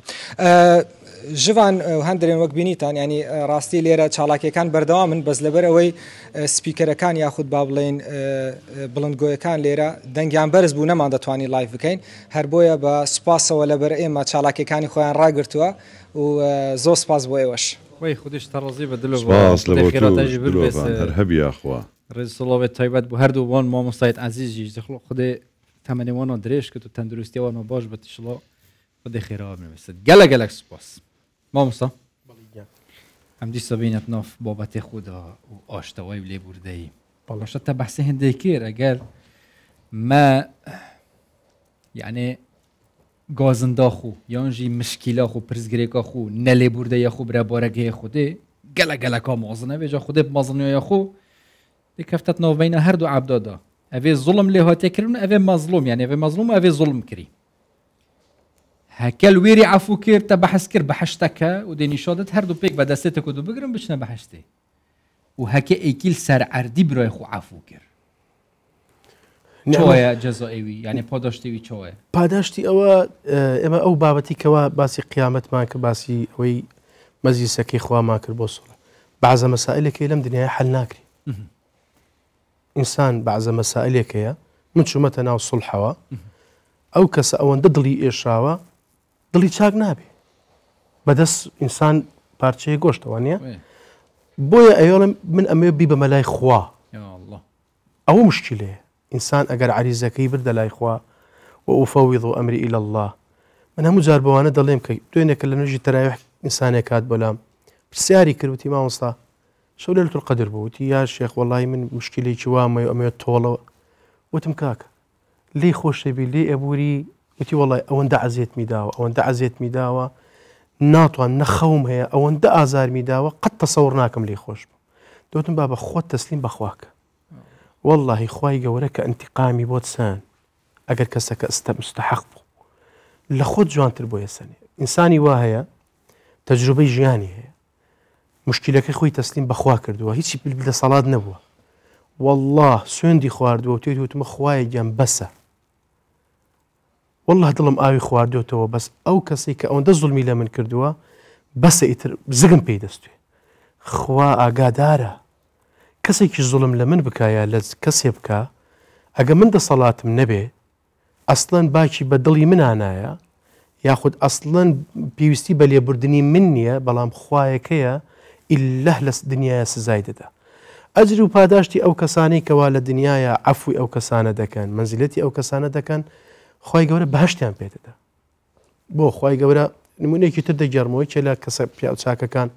ڕۆژێک بە خزمەکارێکی وتی شتێکم بۆ بێنە ئەڵێ کە هێنای ڕژانێبانێ تووڕە بوو ئەڵێ خزمەکارەکە ئینسانێکی زیرەک بوو جاران عەبد هەبوو وتی تخوا والکاظمین الغیظ وتی ئەوانەی کەوا تووڕەبوونەکانیان قوت دەدەن وتی ئەوە کەظەمت غەیظی وتی ئەوە تووڕەبوونەکەم قوتدا ئاەتی تێنایەوە وتی والعافین عن الناس ئەوانەی کەوا خەڵک عەفووەکەن وتی ئەوە عەفوتم کرد والله يحب المحسنين خوایش حەزی لە بەخشندە و میهرەبانی و ئیحسانە وتی ئەوە عەفەوت عنکە ئەوە ئازادتم کرد لە پێناو ئەو ئاەتێ یعنی شارەزا بوو خۆشی ئازاد کرد یعنی معنای چیە خوای تەبارەکە و تەعالی ئینسان ئەگەر عەفو بکە طبعا خوای تەبارەکە و تەعالی ئەو مرۆڤە ئەجر و پاداشتی بەهەشتە و ئەجر و پاداشتی لە دنیا ئاسوودەییە ئینسان کاتێکە لە کەسێک خۆش دەبێ ئەوەندە گەورە دەبێ ئەوەندە خۆی بە مرتاحی نیشان دەدا لەبەرەوەی کێشەیەکی لە کۆڵ بووەوە لەبەر ئەوەی تەنازولی لە حەقێکی خۆی کرد لەبەر ئەوەی دڵی خەڵکانێکی تری خۆش کرد ئەمە زۆر جار حادیسەی قەتل دەبێ حادیسەی سەیارە دەبێ ئەچینە مەجلیسەوە لێ خۆش دەبن فەرێحی و خۆشی ئەو مەجلیسەکە دەچێتە دڵی خەڵکانەوە پێغەمبەری خوا عەلەیهی سەڵات وەسەلام زەمانەتی بەهەشتی بۆ ئەو کەسە کردووە کە خەڵک عەفو دەکا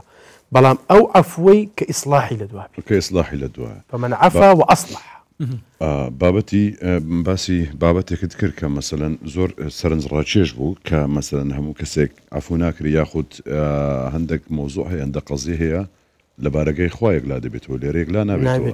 یەکێک لە بانخوازەکانە ئەگەر غەڵەت لە من پێم وایە ئەمر خالیدا باسی شتێک دەکات کە ئەو ئاگاداری مۆزوعەکەی چۆن چۆنی دەڵێ دوو کەس مامەڵەیەکیان کردووە بەڵام هێندە لێک نزیک بوونە هێندە برادر و نزیکیەک دی بوونە شتەکەیان وا کردووە کە عەقدێکیان لەبین نییە نووسراویان لەبینی نییە کابرایی دیکە ئەوی دیکەیان کە حەقەکەی دەکەوێتە لای بەرامبەری دەڵێ حەقەکەم دەوە ئەوژی ئیستیغلالی دەکات کە عەقدی نییە لێ هەڵدەگەڕێتەوە دەڵێ نییە کابرا لە محکەمە چ بکە هیچی پێ ناکرێ ئەوی دیکەش 1001 سوێندووە ئەو شتانە ئیستیغلالی دەکەوت دەڵێ حەق لای من نییە هیچی پێ ناکرێت بۆ ئەزیێت و ئازارێکی زۆر دەخوات تا ئەو ڕۆژەی کە دەمرێ وەسیەت دەکا وەرەقەیەک بنووسرێ دەڵێ کە لەسەر مەرگدا داوا دەکا بە کوڕەکەی دەڵێ کە ئەمنتان بردەسەر لای گۆڕستان بە پێش دوکانەکەی ئەو بمبن لە پێش دوکانەکە جەنازەکەی من ڕاگرن ئەو وەرەقی بدەنێ ینی باشە ئەو کابرا کە دەمری ئیدی دەگەنە لای دیارە دوکاندارە مەسلحەت و شتی هەیە لەوێ جەنازەکەی لەوێ و ئەوش دەڵێ ها وەسیەتی بابمە لە وەسیەتەکە نووسرایە لە دنیا نەمتوانێت حەقەکەی خۆم وەرگرمەوە لە بارەگای خۆ چاوەڕێت دەکەم لەوێ یەکدی دەبینینەوە یعنی چەندە کاریگەرە دەوزەوەرە لەوێ بزانم کووەری دەگرێەوە ئەوەی لە محکەمەی خوانە ترسێ لەم دنیاە ئینسانێکی نەفام و حاشا لە حزورتان زۆر ئاستی دینی هەر نییە چکە محکەمەی خوای گەورە مسقالە زەڕە لە لای کەسێک بخوالێت لێسەنی باش مامۆستا ئەمە کەسی سێم بینە ناو مۆزوعی بەڵێ خوانەکە ئەمن زوڵمم لە برام کردی ئەوە مەزلومە فەقیری زوڵمی لێکرا لە لایەن منەوە بەتەمایە عەفوم کە ئەمنیش دڵم لێ وەست لەسەر ئەوەیە کە عەفوم کە تو بەم کردی کەسی سێم دێ کورە هەندرێن کورە لە بیرت نەچی دەزانین شوان چی بەسەرە توینە کورە نەچی عەفوی کەی ها ئەو کەسە کو باس کرایە طبعا ئێمە کاتێک کە مشکلە ڕوودەدا دوو کۆمەڵ خەڵکمان بۆ دەرەکە کۆمەڵێکیان دایمە بەرەو سوڵحەوە دەڕۆن ئەوانەی کەوا سعی ئەکەن هەنگاو دەدەن بۆ ئەوەی کەوا ئەو دوو بەشەرە کە مشکلیان هەیە مشکلەکان چارەسەر بکرێت طبعا ئەو خوای تەبارەکە و تەعالا لە سەغڵەتی قیامەت لە ناڕەحەتی قیامەت ڕزگاریان دەکات بەڵام ئەو کەسێکی کەوا لە بینی دوو کەسە مشکلە هەیە ئەو دەڕوا هانی ئەم دەدا هانی ئەو دەدا حەدیثێکی پێغەمبەری عەلەیهی سەڵات وەسەلام ئەفەرمێ هەر کەسێ بە شەطری کەلیمە معنای چییە یعنی دوو پیتە یعنی لە لوغەیە بە دوو پیت ڕەنگە کەلیمەیەک دروست بێ وانە بەس بە یەک پیت دروست نابێ شەطری کەلیمە ئەگەر دەستی هەبێ لە تێکدان و لە خوێن ڕشتنی کەسێک لە ڕۆژی قیامەتە لە ناوچەوانی دەنووسرێ ئایس من ڕەحمەتی الله مەویستە لە ڕەحمەتی خوا ئەو کەسانی کە ئەو کارانە دەکەن بۆیە دائیمەن ئەگەر ئیشێک مەجالی خێری تیا و سڵحی تیا و ئینسان دەبێ نابێ ڕاوەستێ ئەو مەسائلانەی کە مەجالی تایە خەڵک مەسەلەن بۆ نمونە قەتلە دژمنداریە زۆر لەو بابەتانە هەن هەر هەوڵی ئەوە بدا خۆی وەکو سعی لە بینانە ئەجر و پاداشتەکەی لای خوا ئەوەیە کە سەغڵەتی قیامەت نابین بەڵام بە قسەی خراپیش بە شەطری کەلیمەیەک بە یەک وشەیەک کە کەسەکە هان بدەیت و بڕوا ئەو مقابلە بە نەوعێک وا لێ بکە بەداخەوە ئەو کەسە مەویستە لە ڕەحمەتی خوا خودێمە پارێز هەمی کەسێک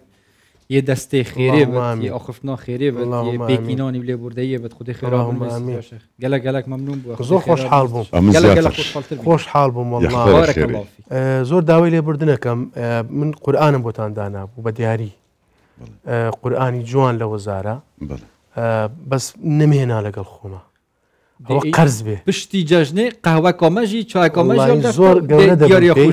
ئەگەر بێن دوو قورئانی زۆر جوانە لەبەر ئەوەی بەڕاستی جوهدەکەتان جوانە بەرنامەکانتان الحەمدولله کە مامۆستایەکی ئاینی دێ هەموو ئەو بابەتانی کە باز دەکەن دڵی کەسی پێ عاجز نابێت یعنی پشتمە بۆشی بەحسێ مەهۆتیەکردن ئەوەی کە من بیستومە الحەمدولله دەنگدانەوەیەکی ئیجابی هەیە لەسەر سوالەکانتان گفت و لفتتان قسەکانتان لەگەڵ دین و دیانەت و ئەو بابەتانە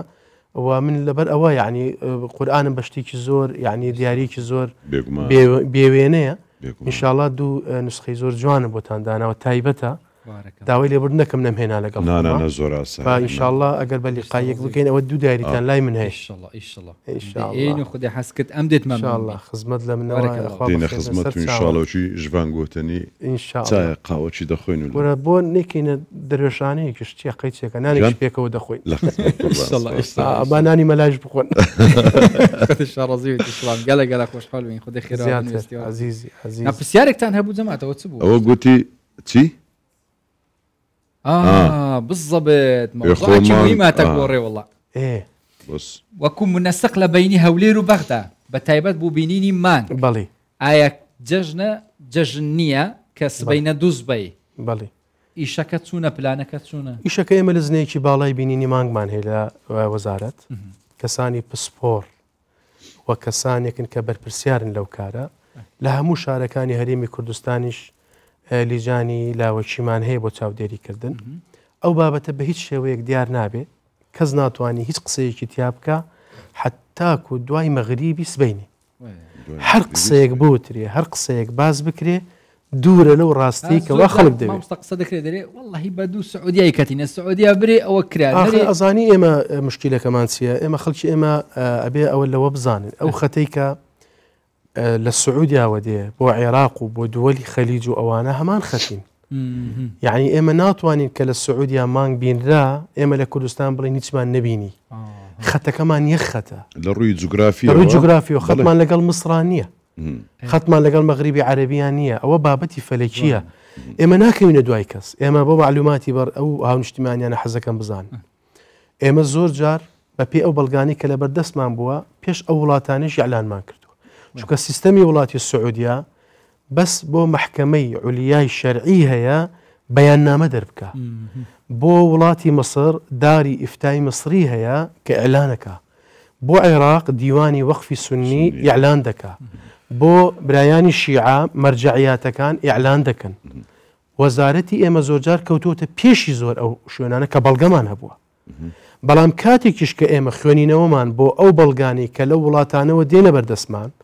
و خۆشمان بە پێی بەدواداچوون و چاودێری خۆمان ڕاستە ئەجیزەی متەتەورمانیە بەڵام لە شارەکانی تریش ئەجیزەمان هەیە و لە بەرنامەی وزاری شاهەیە ئێمە ڕشنووسێکی یاسامان هەیە بەڵام بەداخەوە پەرلەمانی کوردستان نەگەشتە پەرلەمان خوێندنەوەی بۆ بکرێ یەکێ لەوانە سنتەرێکی زۆر پێشکەوتووی چاودێریکردنی مانگ دادەمەزرێنی لە کوردستانە بە ئامێری پێشکەوت بە ئامێری پێشکەوت باشە مامۆستا بۆ سبێنێستەوە هەور و بارانە و بروسکێ و ئەگەر هەورەکە زۆر چڕ بوو چۆنی چ دەکرێت واللهی با بگەینە سبەینی ئینشەڵڵا با لە دوای مەغریب بێ ئەوجا ئینشەڵڵا نوێنەرتان لەوەیە کامیرەکەی خەبەرەکە دەبیستنیش ئینشەڵڵا خودش تاڕازی بە گەلە خۆشەوە زۆر پێ خۆشحاڵ مەزیسەکەتان مەزیسی خۆشە مامۆستای دەستی خۆش بێ ماشەڵڵا دەنگێکی خۆش ئینشەڵڵا سەرکەوتوی مامۆستا برادەرەکانیش دەستان خۆش برا عەزیز و خۆشەویستم زۆر سوپاس یا الله بسم الله الرحمن الرحیم مامۆستا برام شعرەکی تایبەتی حازر کرد شعرەکە بڕوا یان ئەتو ڕۆژگار ئەو دەچی خۆ عەبدوڵڵا ئێ باش باشە ساڵە چتیکە خۆت فێری عەسفی عودیش بکە هەر بە خۆت عەسفکەی کووە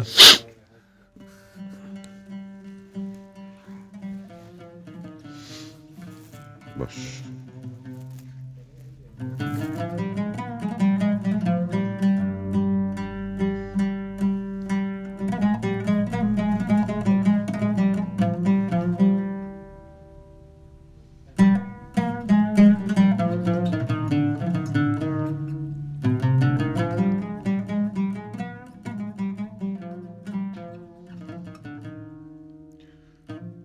لەو ڕۆژەوە ڕۆیشتووە تۆراوە دڵی من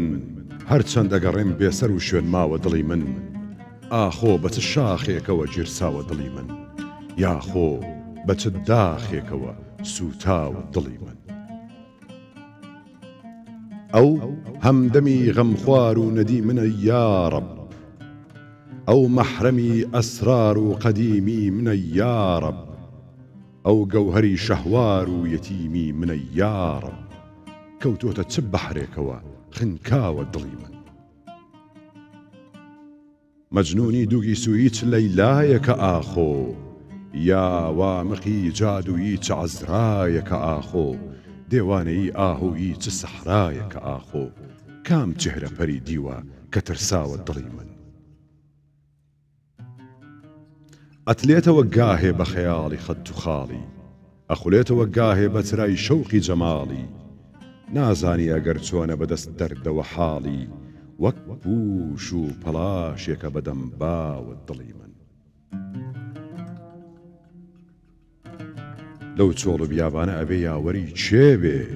یا بەو کەژ و چێوانەوە سەودا سەری چێ بێ یا لەت و ئەفگاری موژەی خەنجەری چێ بێ چۆن ماوە لە سەد لاوە کە کوژراوە دڵی من بۆچی نەڕژێ سەیلی سروشکم وەکو باران بۆچی وەکو یاقوب نەبمە شوهرەی شاران لەو یوسفە پرسیومە لە بێگانە و یاران هەرگیز نییە سۆراغی لە هیچ لاوە دڵی من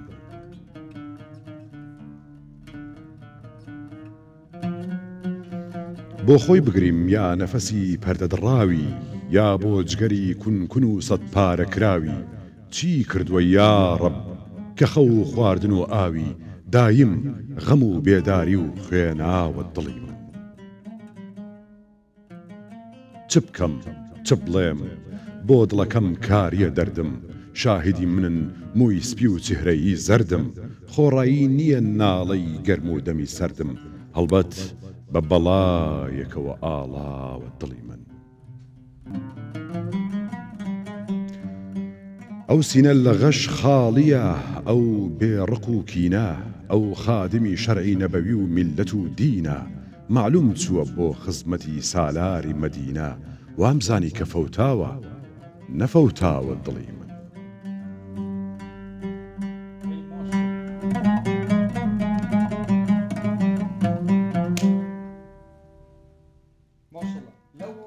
ڕۆژەوە ڕوویشتووە تۆراوە دڵی من لا ڕۆژەوە ڕۆیشتووە تۆراوە دڵی من هەر چەندە گەڕێن بەسەر و شوێنمەوە دڵی من ئەخۆ بە چ داخێکەوە سوودەوە دڵی من کەوتیتە چ بەحرێکەوە قنکەوە دڵی من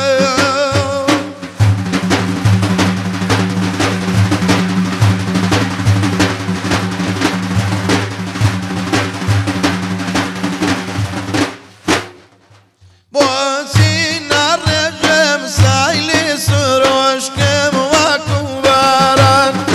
بۆچی وەکو یاقوب نابم بە شوۆی شاران لەو یوسوفە پرسیمە لە بێگانە و یاران هەرگیز نییە سۆراغی لە هیچ لاوە دڵی من هەرگیز نییە سۆراغی لە هیچ لاوە دڵی من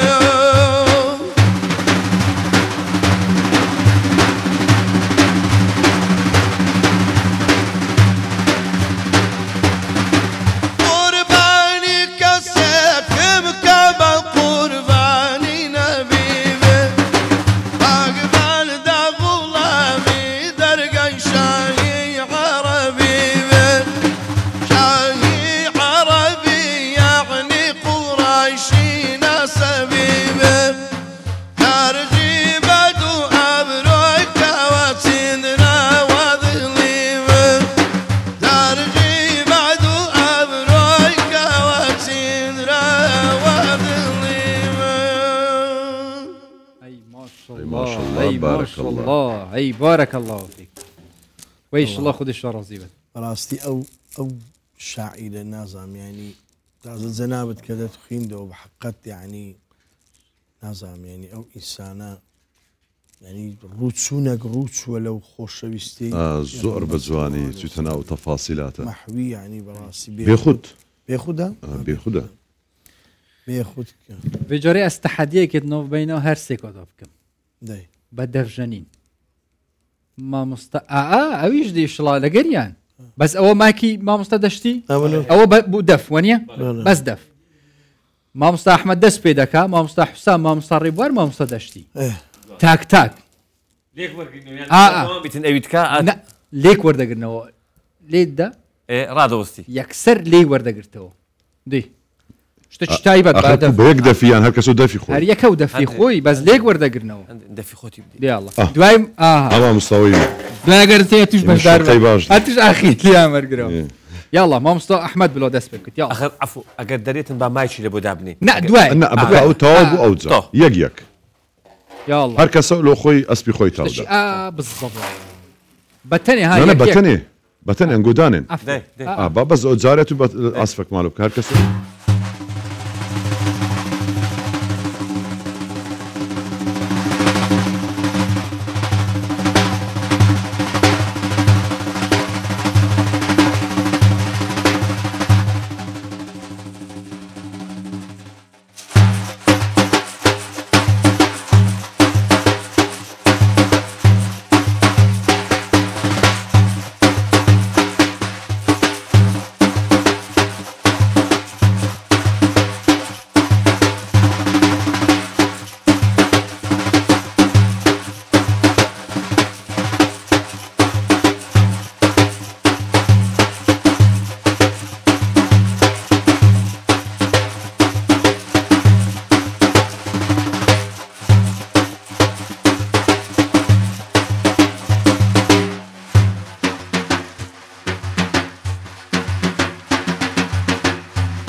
الله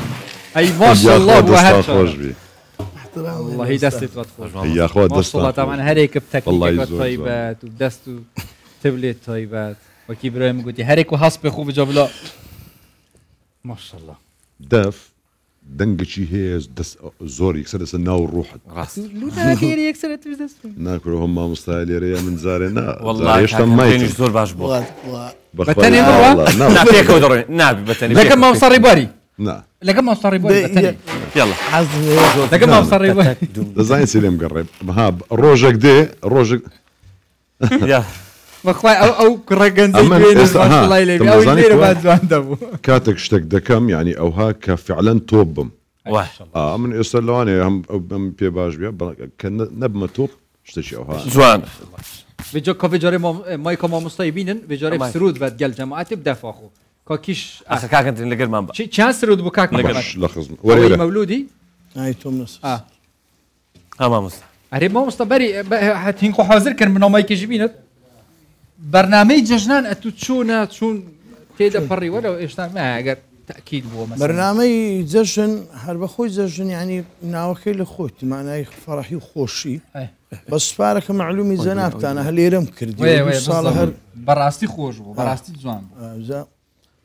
ئەگەر وانەبی باقیت کە هەر سەردانە و ئیدی خوێندنی قورئان و تەکبیر و ماشەڵڵا ئەو شتانە هەمووی ئەوە کاک محەممەدی پرۆدوسەر دەڵێ ئەو سرودە ناوی توم لە سەرسەرە مولودی پێغەمبەرە اللهم صل على محمد طبعا هەموو ساڵان هەموو ساڵان ساڵانە لە ماژی مەولود ئەو شعرە زۆر لێرە درێتەوە خەڵک زۆرەوە دێت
همو جهان روشن کن ای پیغمبری خدا همو جهان روشن کن ای پیغمبری خدا ناوی تم لسرسره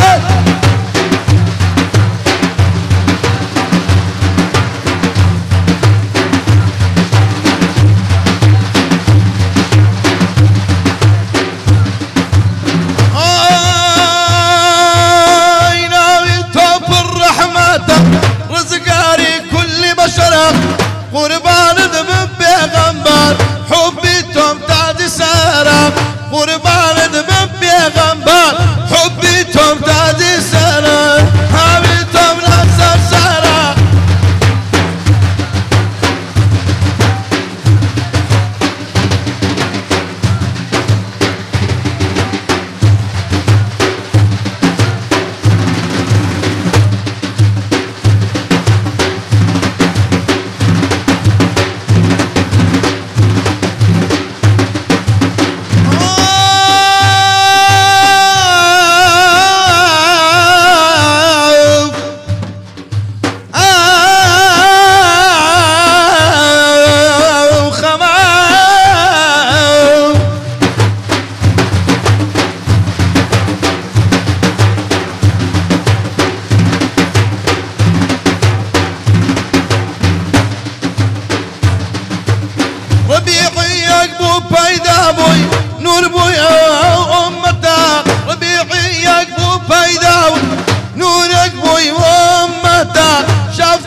فاطمة نبيتهم للسمسرة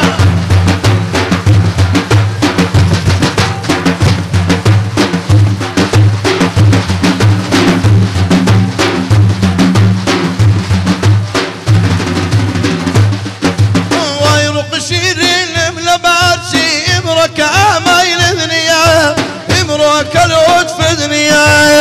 نوري بينك ساوى كان بين بالاسود شمسية بين بالاسود شمسية بين بالاسود شمسية محبوب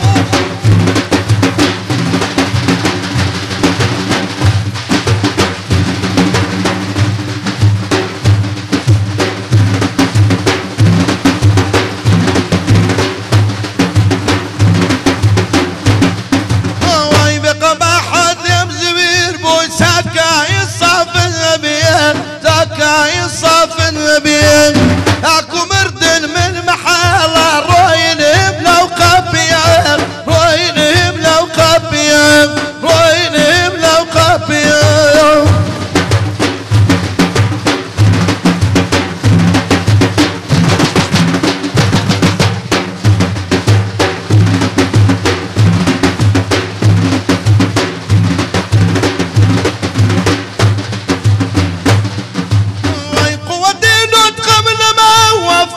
غوشم كم بواق فكر غوشم كم بواق اقريب مرجي عزيزا ويل زهر كمبر بواق ويل زهر كمبر بواق ويل زهر كمبر بواق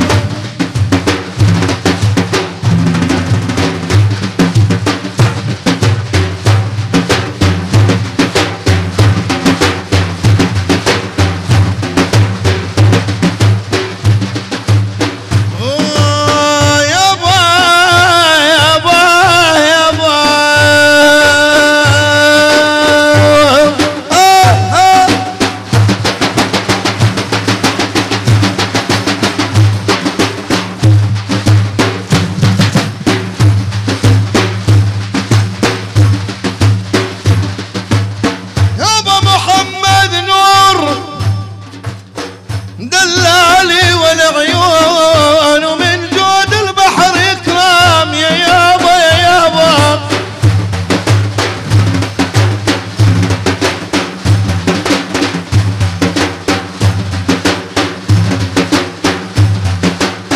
والعيون يابا والعيون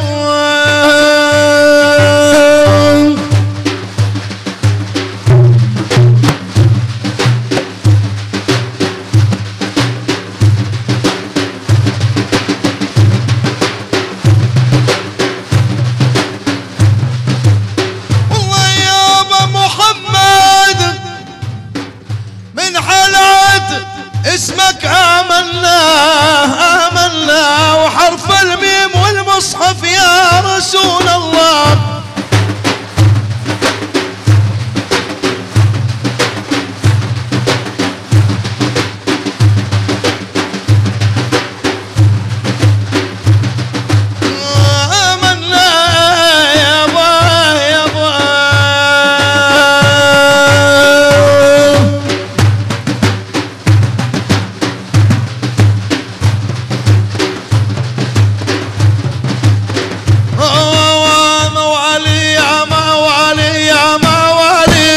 ابو صالح يا سلطان الرجال والي يا موالي يا موالي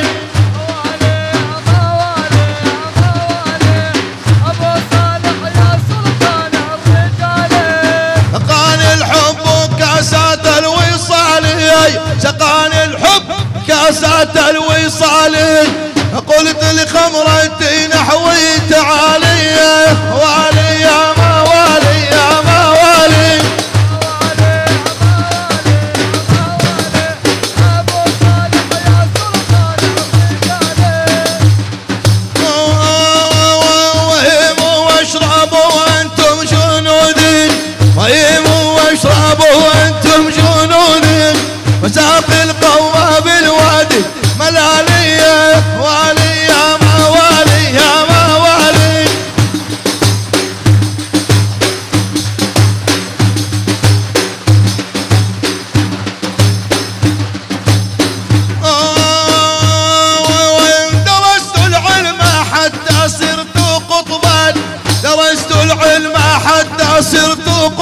الولد ونلت السعدة من مولى الموالي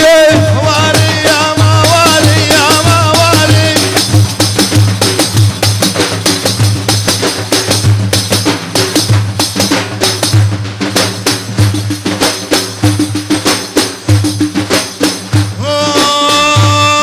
صلوات على النبي صلوات على النبي صلوات على النبي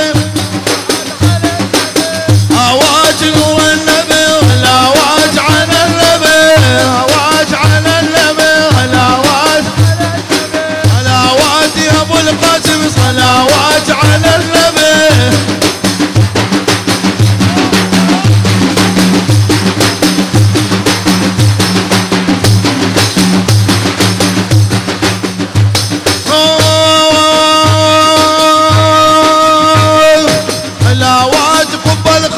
صلوات يا ابو الزهراء صلوات على النبي صلوات نور النبي صلوات على النبي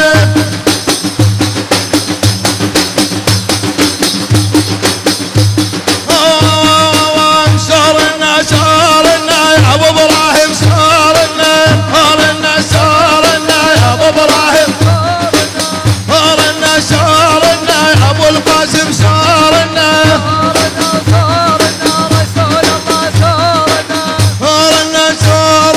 يا ابو ابراهيم سارنا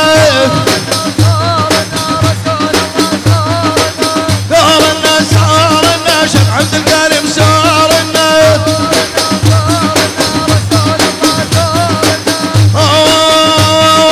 لبيك يا رسول الله لبيك لبيك لبيك يا رسول الله لبيك لبيك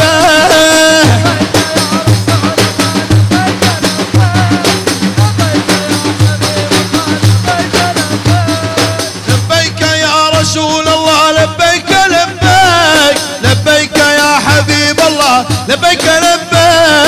لبيك يا رسول الله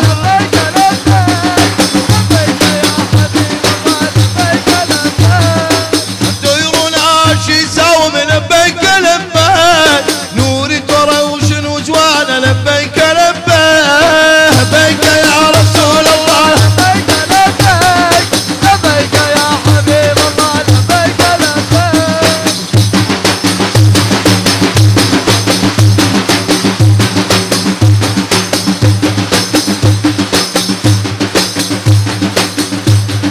لبيك يا رسول الله لبيك لبيك لبيك يا حبيب الله لبيك لبيك لبيك يا رسول الله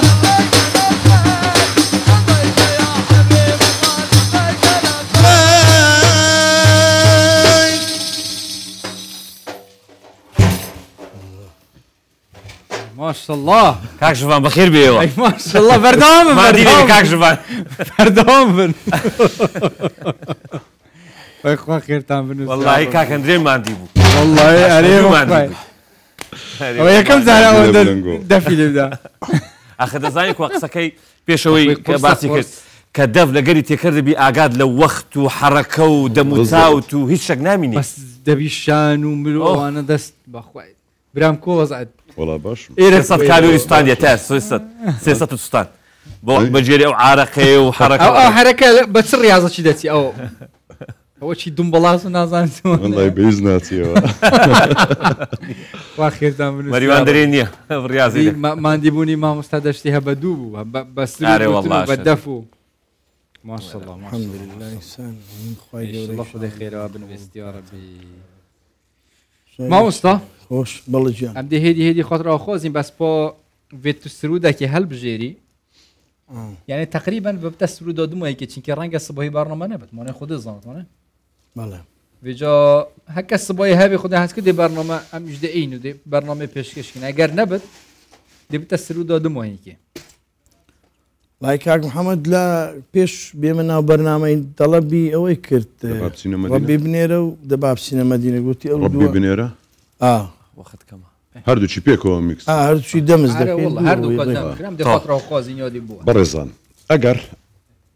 امرو واري كودبو بدوامين القي برنامج باشيف دەبێخوا حافیزیتان لێ بکەین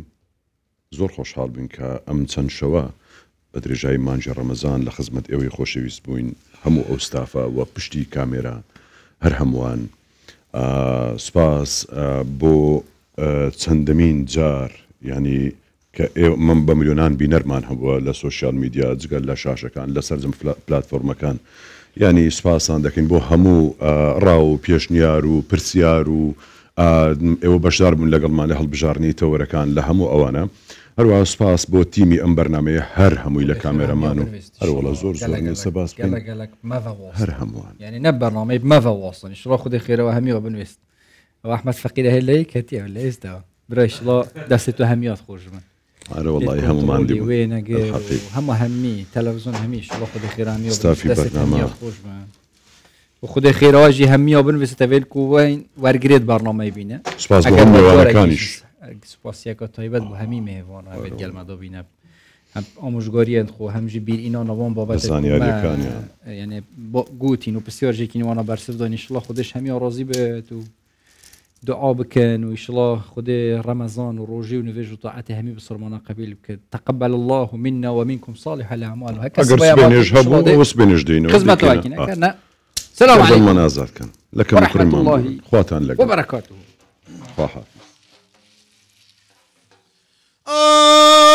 ربي بالليرة صلوات صلوات مو حبيبي خوش لقيته أحمد وأسعد ومحمد محمد مصطفى يا مجتبيته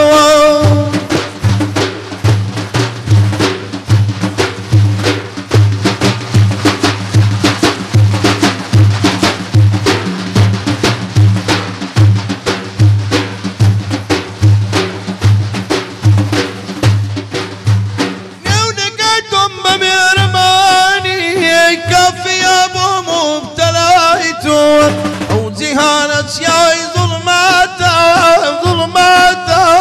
قرنا بنوري سرايتو او جهانك يا ظلماتا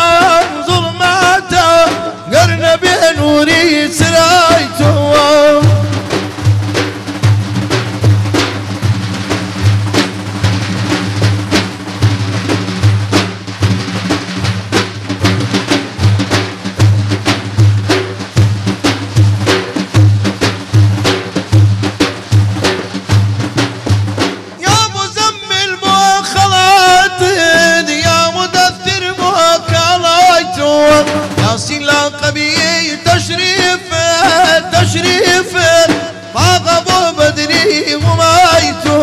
ياسين لقبه تشريف تشريف طاق ابو بدري قنايته